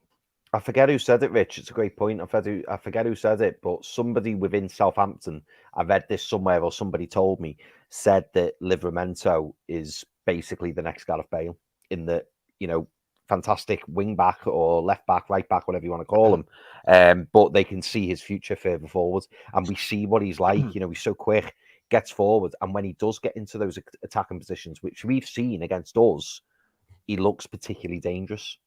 So when you've got somebody who can defend but also excels going forward, that could be something that we look to take advantage of, and it could be that it could be that he ends up moving further forward, whoever he's playing for. Stu says it was Walcott that said that. Walcott, there you go. On Talksport. I was going to say, because I heard that, I was thinking, where did I hear that from? Because as soon as you said it, I was like, I've heard that before. I've heard that, yeah. But no, you're absolutely. You guys are absolutely right. And yeah, there's no doubt Livramento will take up very much Trippier-like positions, but his recoveries and his speed will get back and do the business. But that conversation was longer than I anticipated. But again, it's a hypothetical situation. But look, this is what we do. We discuss potential players. They're not. Moise Caicedo is not necessarily linked with Newcastle, but we can see where a potential move would potentially go with that. Another player looking at centre-back position. So there was a bit of an update as such, not really, from Ed Aarons. Still no official approach for Joachim Andersen, despite Newcastle and Tottenham's interest in the Palace defender. Could be one that goes to the wire. Potentially Newcastle biding their time with someone like him. Obviously, we talked about him when we were on with Sean Casey on Sunday as what he could potentially bring into the midfield. But interestingly, and I don't know how much you know about this player, but another centre-back that's come onto the radar is Omar Saleh from RB Salzburg.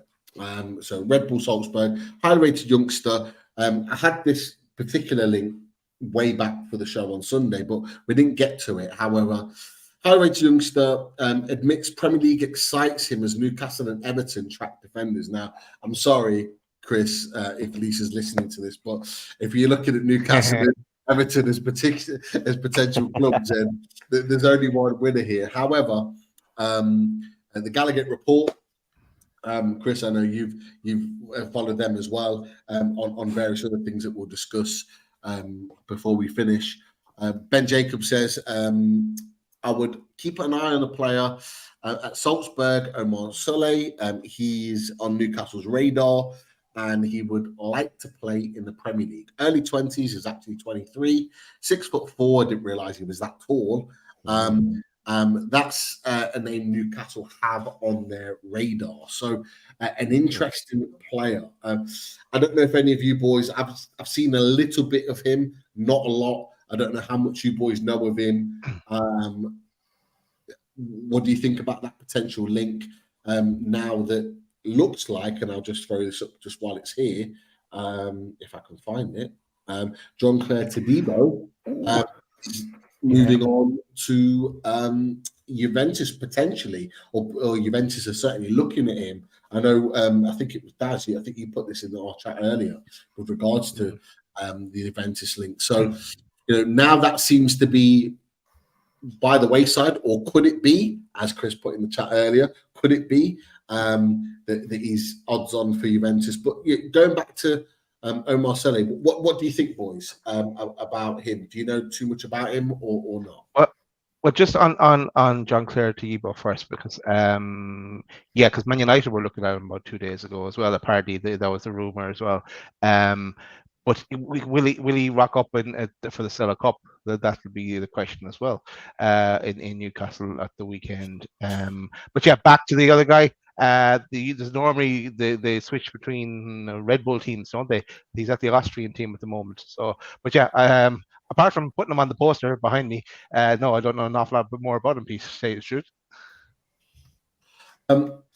Richie, Chris, do you know anything with regards to Omar Saleh, or did you want to talk about Jean-Claire Todibo first? Go on, Chris. I'll let you go first, Matt.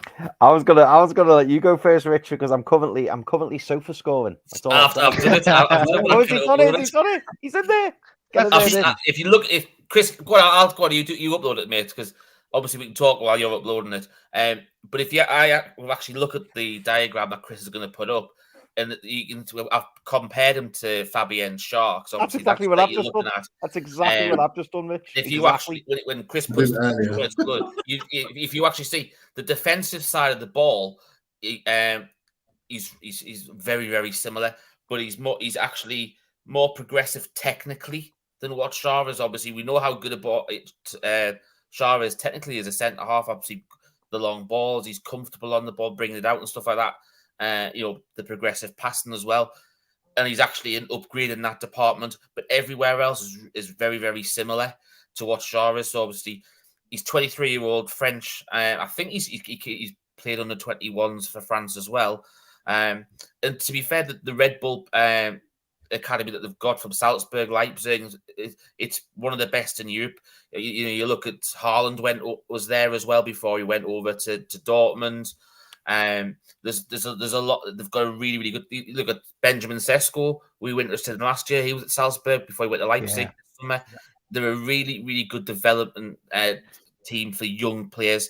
So for me, if there's nothing wrong with looking at it, and if good, obviously, I know some people just don't like looking at stats, but sometimes obviously you can't ignore stats as well.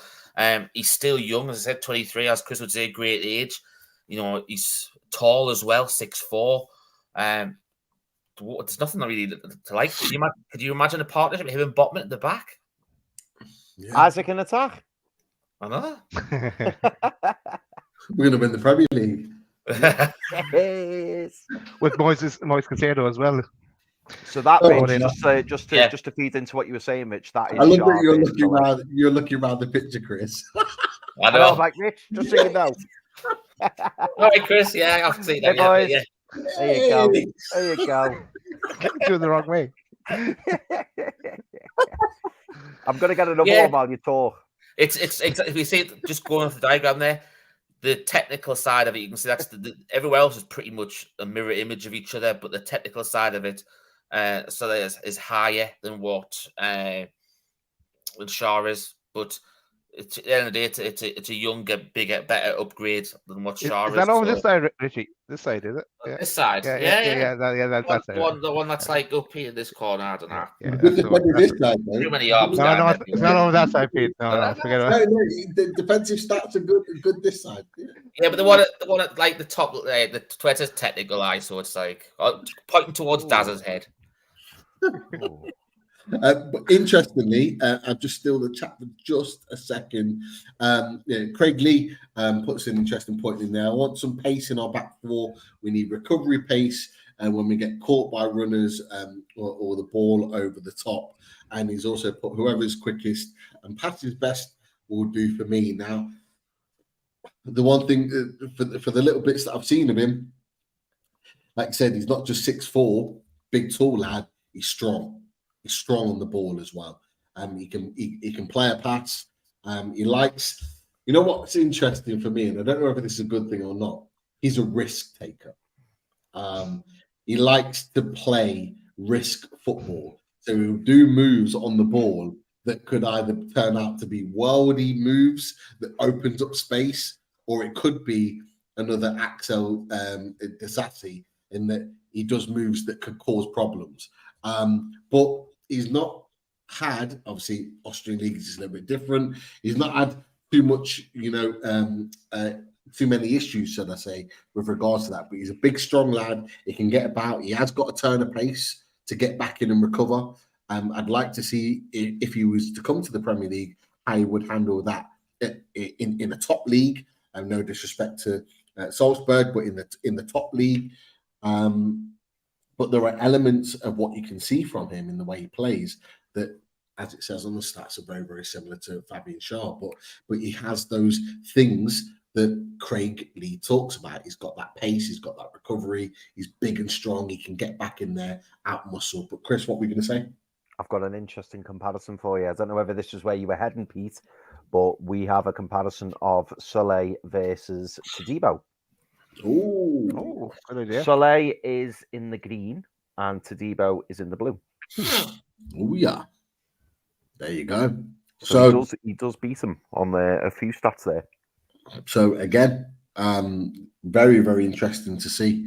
You know, they Different clearly quality league, though, isn't it? Yes, that's well, true.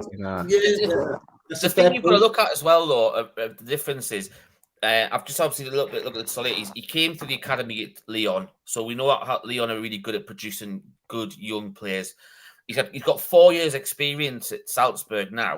Now, okay, we're saying that the Salzburg isn't obviously the Austrian league isn't great, which it isn't. It's not in the top 5, top 6 leagues in Europe. But at that time, he's played in the Champions League or the Europa League in each of those seasons as well. It's true. Do you know what I mean? So that's a good level of experience for the lad. Yeah, it's a point you just sort of counteracted with what Foxy said. Foxy said very similar to what Daz has said. Impressive for Salzburg, can also pick a pass like Shaw. However, Salzburg are not tested at all in the Austrian Bundesliga. Too easy for them, and it could well be the case. But you don't know until you test yourself at the highest level. Now he's got credentials coming from the Ajax.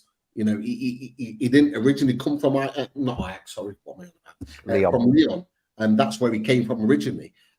He came from another club before that, but he spent a lot of his younger years when he was sort of 17, 18 at Lyon, and that's where he sort of developed. So for me, like he's got those credentials because we talk about so many players that have come out of Lyon over the last 20 years that have gone on to have great careers, and so he may well have the credentials to make that step up. But the league comparison is a fair one. The other thing you've got to bear in mind, we don't know what we say this like a lot of different teams when you buy players. You don't know what the supporting cast's like for him around him. You don't know what the level of the abilities of his defensive, either the centre half or the right back next to him or the people in front of him. You don't know what the quality of them are like around him as well. So he could be standing head and shoulders, not just literally in height, but in caliber around these players as well. Like I'm not being funny. I'd prefer to be linked with him rather than there's rumours of Man United going to, is it PSV, to go and get obviously someone that Chris will know well, Jaron Branthwaite. There's rumours that you think, really? Apparently, Rich. I mean, when I saw bits of him at Everton and Everton loaned him out, I know there was a lot of Blues who were like, "Oh, I'm not sure if he'll make it." But apparently, last season he was outstanding at PSV. Apparently, but again, you're looking at Dutch league, aren't you? So you start going. I think people lean more towards the Eredivisie division than the Austrian Bundesliga, though, don't they? Because you've got more than just pretty much one decent team, not like Austria. Austria's a bit like, you've got Salzburg, and that's pretty much it. You've got Rapid Vienna, who are realistic, but they're not the same caliber. But you go to Holland, you've got PSV, Ajax, Feyenoord. You've got at least 3 reasonable teams who are in it to win it every single year. Do you know what I mean? So. I thought it was a bit of a left field, and to be fair, that is solid. Looking at the stats and stuff, obviously, I'd have to do a bit more research. For me, that's somewhere I'd be going over, especially over Todabo. If that's there's a lot of people that have been shocked by those stats, Chris. Did Ben mention anything about price? Do we know? It'd be interesting to know how much he'd cost. No. Didn't see anything in the price region. He wouldn't be as costly as Todibo, surely, because I think you said, didn't you, Pete? If we were looking at Todibo, we'd probably be looking at anywhere between 35, 45 million euros. He's got 2 years on his contract left. Sofa score valuing at just under £14 million, but obviously, it's obviously a rough estimation. Do you know what I mean? You're probably going to have to put double that on because it's Premier League tax and Newcastle tax. So you're probably looking close to 30, 35 million. Probably up to 40 million euros. Do you know what I mean? Because obviously that's how they would like to have the business done, isn't it? In euros. So I imagine Dan Ashworth and his team sit around like this, discussing these various things, ruling things out, ruling things in. No, we leave him to the end of the window. No, we go for him now. We're all left guessing. And when the stats is on the screen, they're all like that. To be fair, who was it we had on? Was it last week who said there was a very young centre back? Possible? It might have even been Sean the other night. It was Sean, yeah, because he said there was rumours of a very young centre half that nobody's been talking about that Newcastle will really look into. Could it be Soler?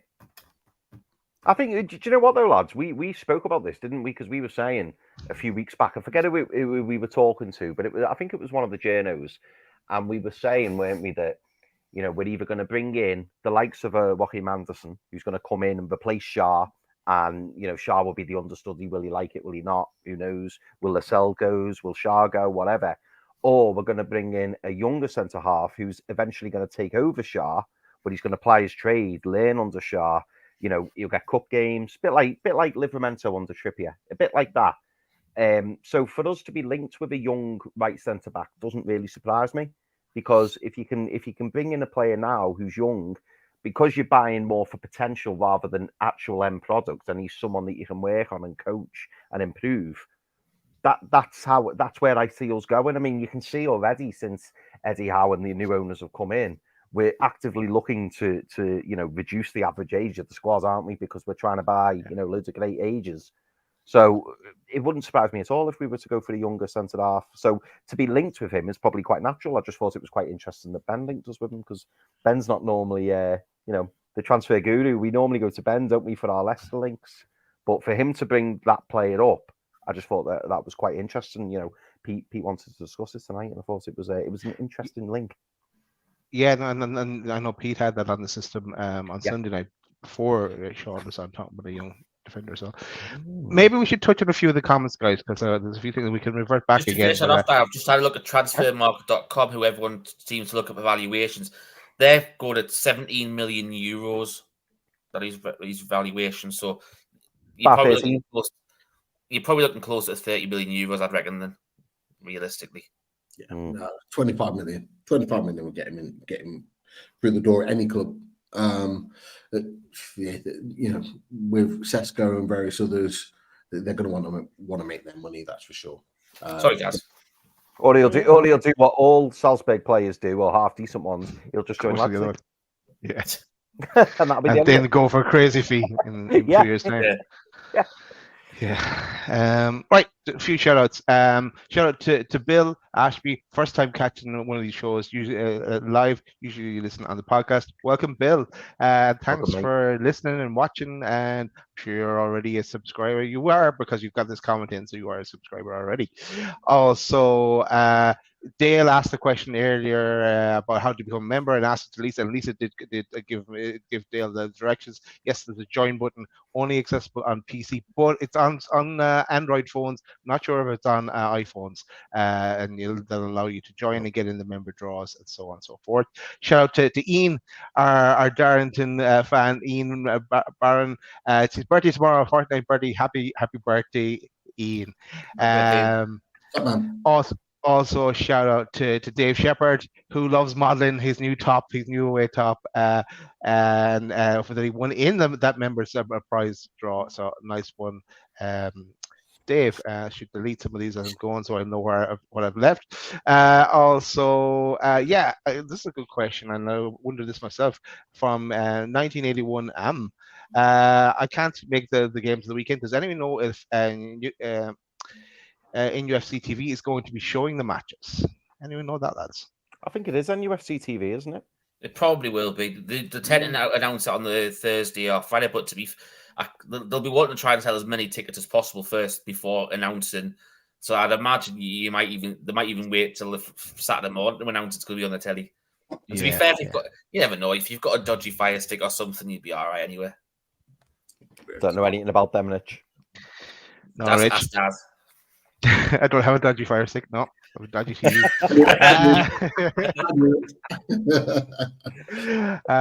Okay. Mark asked, rumors there's plenty of tickets left for the weekend. Is that true? I saw the World's tickets there earlier. So yeah, I think there is. You can still grab them. Which to me, I mean, Daz, especially the way you were talking about the Seller Cup and you were saying, you might go next season. I was actually quite surprised to see that. I was surprised they said there was loads of tickets left. Do you think it's because it's the £55 up front? Or they probably wouldn't if it's £55 to get into a ballot first before you get allocated your tickets. I think there's going to be so many games coming up as well. People are probably saying, "No, I'll save my cash for the games that matter as well." But there's a great chance for people that don't always get to James Park to get a ticket and get in, and it's got probably a more relaxed atmosphere as well. Do you get me? It's not a pressure game. It's more a family event. Not saying that the normal games aren't, but you know what I mean. Neil asked as well, is there a draw tonight? You've asked that question as well, Chris. No draw tonight. We did one on, I think it was Sunday night, and we will do one for the week's out as well. We'll pick a day to do it. Yeah, there is one coming. I was going to say before, Daz, I hope the club watch our spinny wheel, because if you were talking about getting, recruited by the club, to work for the club. I think Richie was saying the ballot, mate. You just do the ballot. I think it'd be fine. Get the spinny wheel out every week. You might be there for about 6 hours every time, but it'd be worth it. Open to bribes on the spinning wheel for the ballot. Yeah. I love how he didn't get kicked out of the chat when he mentioned, and I did the other night, mate. Now, yeah. Rich got carted off. Conspiracy. Let me see. Before we get to the questions, just kind of wanted to give the shout outs. Yeah, another one from Marty in UFC instead. Great show, lads. Cheers, Chris, for sending the voucher on. Another winner in our loaded draw and spinny wheel. So nice. Get your picture in, fella. Get your picture in. Get it in. Yeah, we'll get it on there. We'll get it on. No, I had the question about, I think it was answered then later on, about how many tickets are in the ballot. And someone answered, on that one. It's questionable on how they are. Let's go to a question after I give a shout out to actually two. I wanted to Shane for being a member for 90 months. Cheers, Shane, all the way from Oz. Always getting up to watch these shows, and also to Stephen as well. Stephen says, smash that like button, get us 200, and he'll drop 5 members. So Stephen's always at this. He's always giving away free membership. So thanks, Stephen, for doing that. And then you'll get yourself into the members draw as well, because that membership will last for a month. But a nice one, Stephen. Does anyone know how many likes it on? Do we know? No idea. No idea. I think we were about 100 before. I think. We're on 150 at the moment. Got 50 more to go. Then there you go. 50 more, and then we get 5 more memberships. So, guys, you know what to do. Hit that like button. Let's go to a few questions then. I'll start at the bottom here and work up then. So Alan Thompson, a fan of the show as well. Alan, we had on back in the day as well. Question is, Man United deal with Atlas over 10 years, getting a reported 900 million over 10 years. Shows we've got a lot of catching up to do. Do you agree? And what's the best way forward? Do you know what? Looking at those figures straight away just made me laugh. Because it's you look at that and you start thinking, we know that obviously commercial wise and obviously club size, if you go off like look at the talk of how much they're going to be worth if the sale goes through to either Radcliffe or the Qataris, 900 million, that's 90 million a year for your strip. That's that's pretty much when you look at the TV money, when you get about 120 million, it's 3/4 of the Premier League money that you get off the Sky and stuff. It's absolutely ludicrous. But you say about a lot of catching up to do. This is the issue for me. It's like like a 10-year deal, because Man United basically size wise aren't going to change over 10 years. We're going like that now over the next 10 years. So for us, is it better to have shorter deals? For us, do we go for say a 5-year deal with Adidas rather than a 10-year, or do you go for a 10-year deal? But you say, well, look, this is where we've gone, this is where we're heading, and then obviously it's more about projections. So it's interesting how it's going to go, but I just don't want the comparisons to come back about that, where all the other fans of all the the big six and stuff like that turn around and go, oh, but come on, lads, is it fair value for what you're getting and stuff like that? And because that conversation is going to come around this time next year when the new shirt deal comes out. For when the seller came up and turned on, and the shirt sponsorship came up in 25 million, people going, oh look, it's third party related and stuff like that, and then everyone's going, hold on, we've just gone from having nothing to 25 million, and it's it was still less than pretty much what Newcastle technically could have got, really. But obviously you've got to be wary because of these third party relations now with sponsors and stuff. So JB's just putting their 3 or 4 year deals for. I think that the 3 to 5 year deal would probably be best at the moment, because you're looking at in 5 years' time, you're in a better negotiating one to do. Could we go for 900 million over 10 years, depending on what the, you've also got to look at what have we won in that time as well. Obviously, I'd expect we'd have hopefully won a trophy by that time. Do you know what I mean? When the negotiation comes down in about 5 years' time. So I just as long as it just doesn't come around and we that conversation comes up good. It's not fair deal and stuff like that. That's all I'm bothered about. If we got a 10-year, 600 million deal, is that then class fair? 60 million a year? I don't know what Arsenal get. I think they're about 60 million a year or something, 70 million a year. But I don't know. I'll be honest, Rich. I was happy to see the deal, if I'm honest, because you look at it and you go, bloody hell, they're getting 90 million a season over 10 seasons, which is 900 million. Under Fun 88, we were getting 6 million a year, and we've lifted all the way up now to Seller, who are now giving us 25 million a year, as you say, Rich. But at the moment, we're getting 5 million a year, I believe, from Castore. Now, if the top bracket is now 90 million, then surely we can. It would be perfectly reasonable for us to go to the Premier League and go, yeah, we've got Adidas, we've got Nike, we've got whoever, and they want to give us 50, 60 million a year because we're falling under that bracket.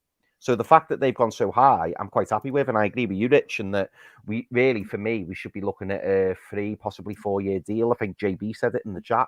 Should be looking at a 3 or 4-year deal because when that contract's coming to an end, you can guarantee that the likes of whoever the sponsor, whoever the new kit manufacturer is, they're going to be thinking, oh, we're going to have to raise our game here because now Nike are interested, or Under Armour are interested, or whatever, and the competition will be, it will grow, and hopefully, as Newcastle grow as a club, our commercial value will grow, and people wanting to be the kit manufacturer for Newcastle United, it will increase even more. So then we'll just gradually just keep lifting as we go.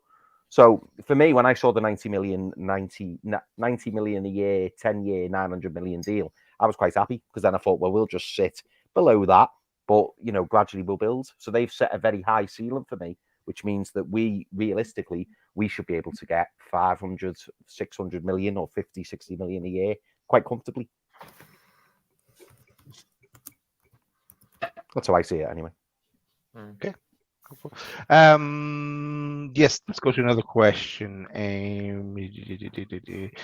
Mark Todd said, I can't believe Casemiro is 6'2". Mark, I can't believe Richie is 5'8". And I met him. There's another one here. This one, PDK asked a good question. Wilson has scored in the opening game of the season the past 3 years in a row. Will he start? Got a good record against Villa.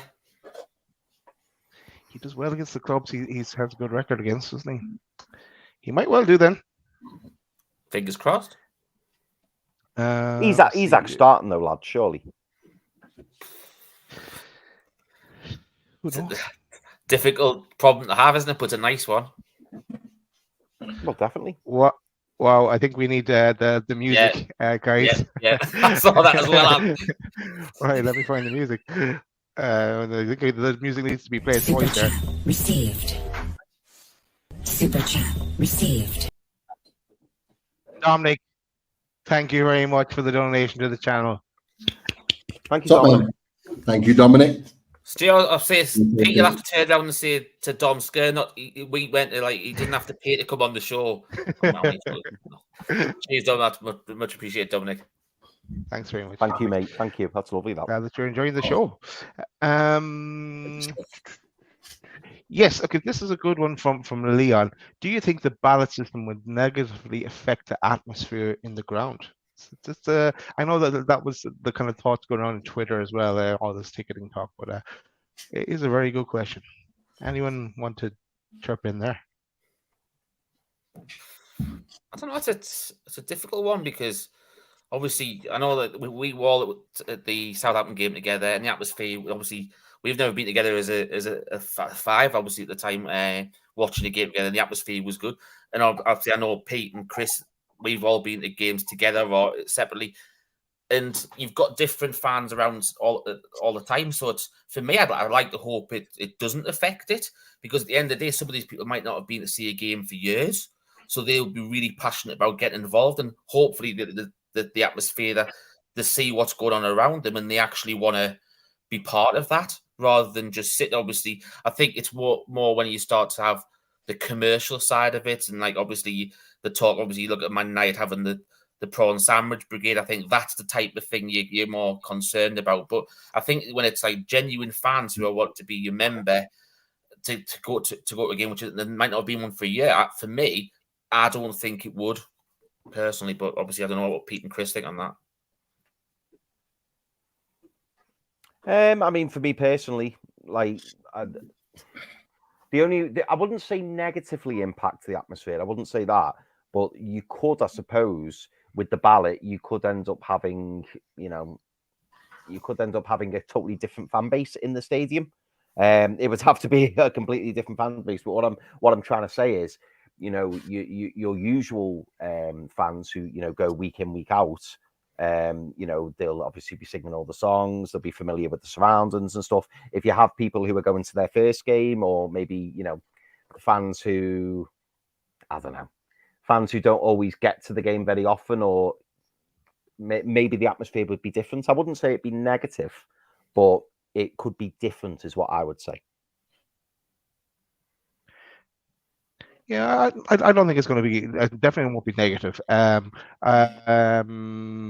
The more and more people, but if you think about it in the longer term as well, let's say someone coming to their game for their first time, they'll catch the bug of being a Newcastle fan, and they'll soak up the atmosphere, the passion of the crowd, war flags, everything goes with it, everything that you've experienced for your first time going to a Newcastle game, and they in turn could have a lifetime of following Newcastle out of that and contribute back to the club, and so we can't be inward. Just think that I don't live anywhere near Newcastle. We have to grow our fan base. We have to get as big as the Man Uniteds, the Liverpools, and be able to get those massive shirt deals as well. It's the only way we can build on top of that. So look at the big picture as well, I guess, is what I'm saying. I know I'll be the same way. I'll apply for a ticket in the ballot. I won't get it. I'll be disappointed. But you also have to think, maybe I'll get the next one. And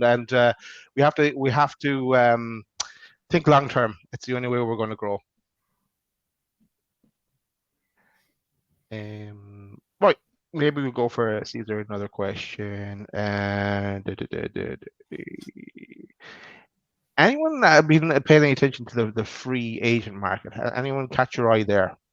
I know there's a few that are in there, but I don't know any names. But anyone the one that we touched on, and I think Pete's brought him up a few times during full transfer, was Kamada, but I believe he's going off to Lazio. But he was someone that I think we've talked about before. Yeah. Okay, move on. Tom. How do you think we have a good run in the Carabao Cup? And yeah, we might actually touch on a bit on that on a show on Sunday. We'll tell you what, guys, what shows are coming as we round off the show now, because we're getting near the 2 hour mark. But I'm going to stop the questions and I'll go straight to that, and we'll tell people what's happening, because one of the shows will get into those kind of topics. So tomorrow we have a show. This one, Pete, tell us about this show tomorrow at 7:30. Yeah. Lee from Newcastle Fans TV is coming to join us.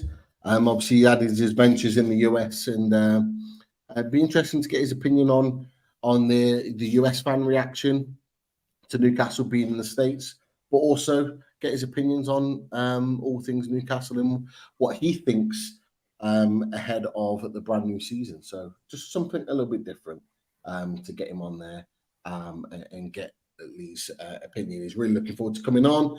There may be 1 or 2 guests coming and joining him with or kind of joining along with him for the show. So yeah, let's wait and see.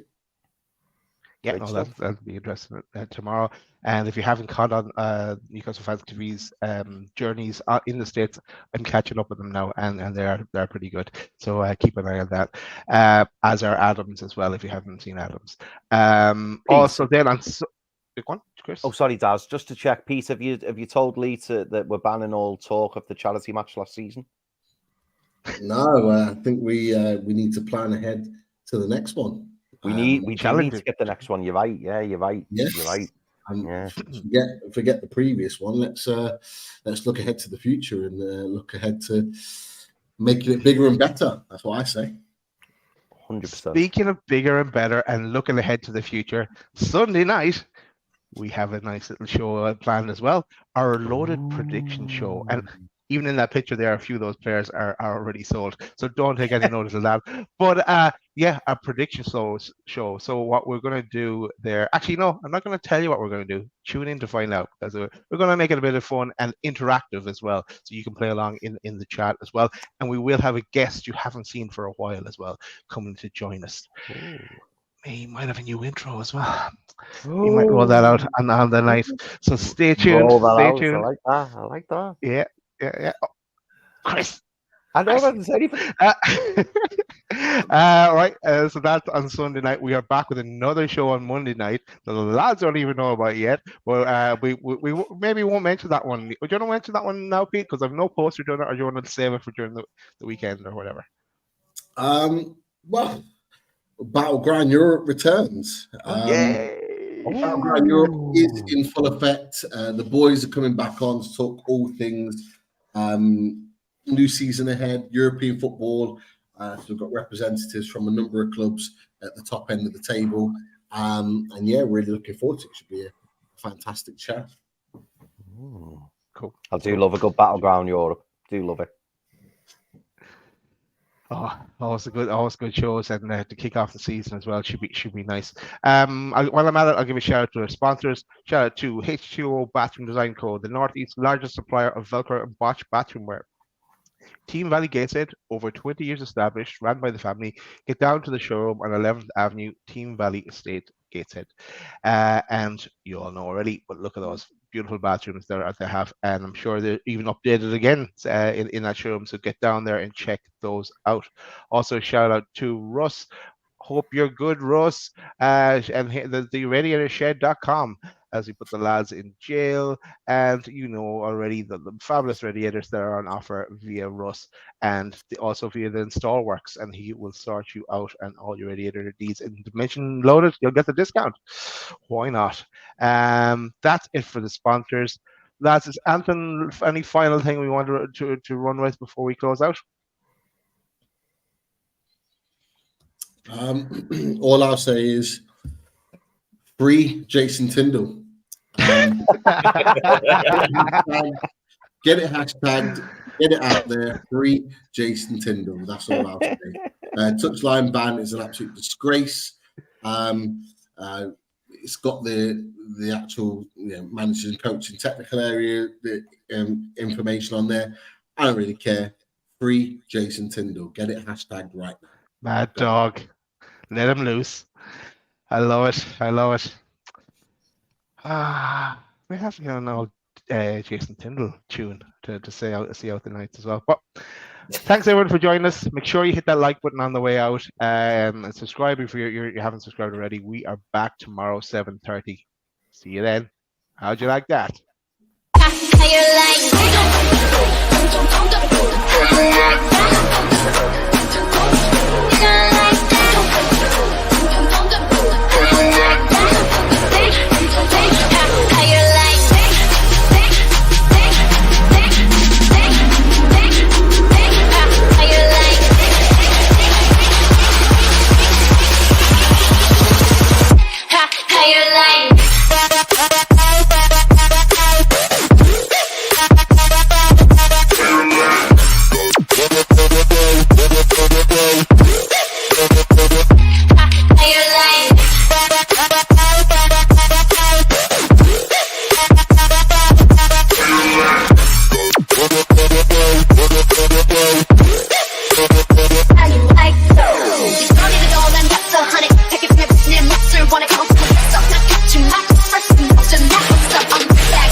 Drink it, like we did, tell me if you like that, like that.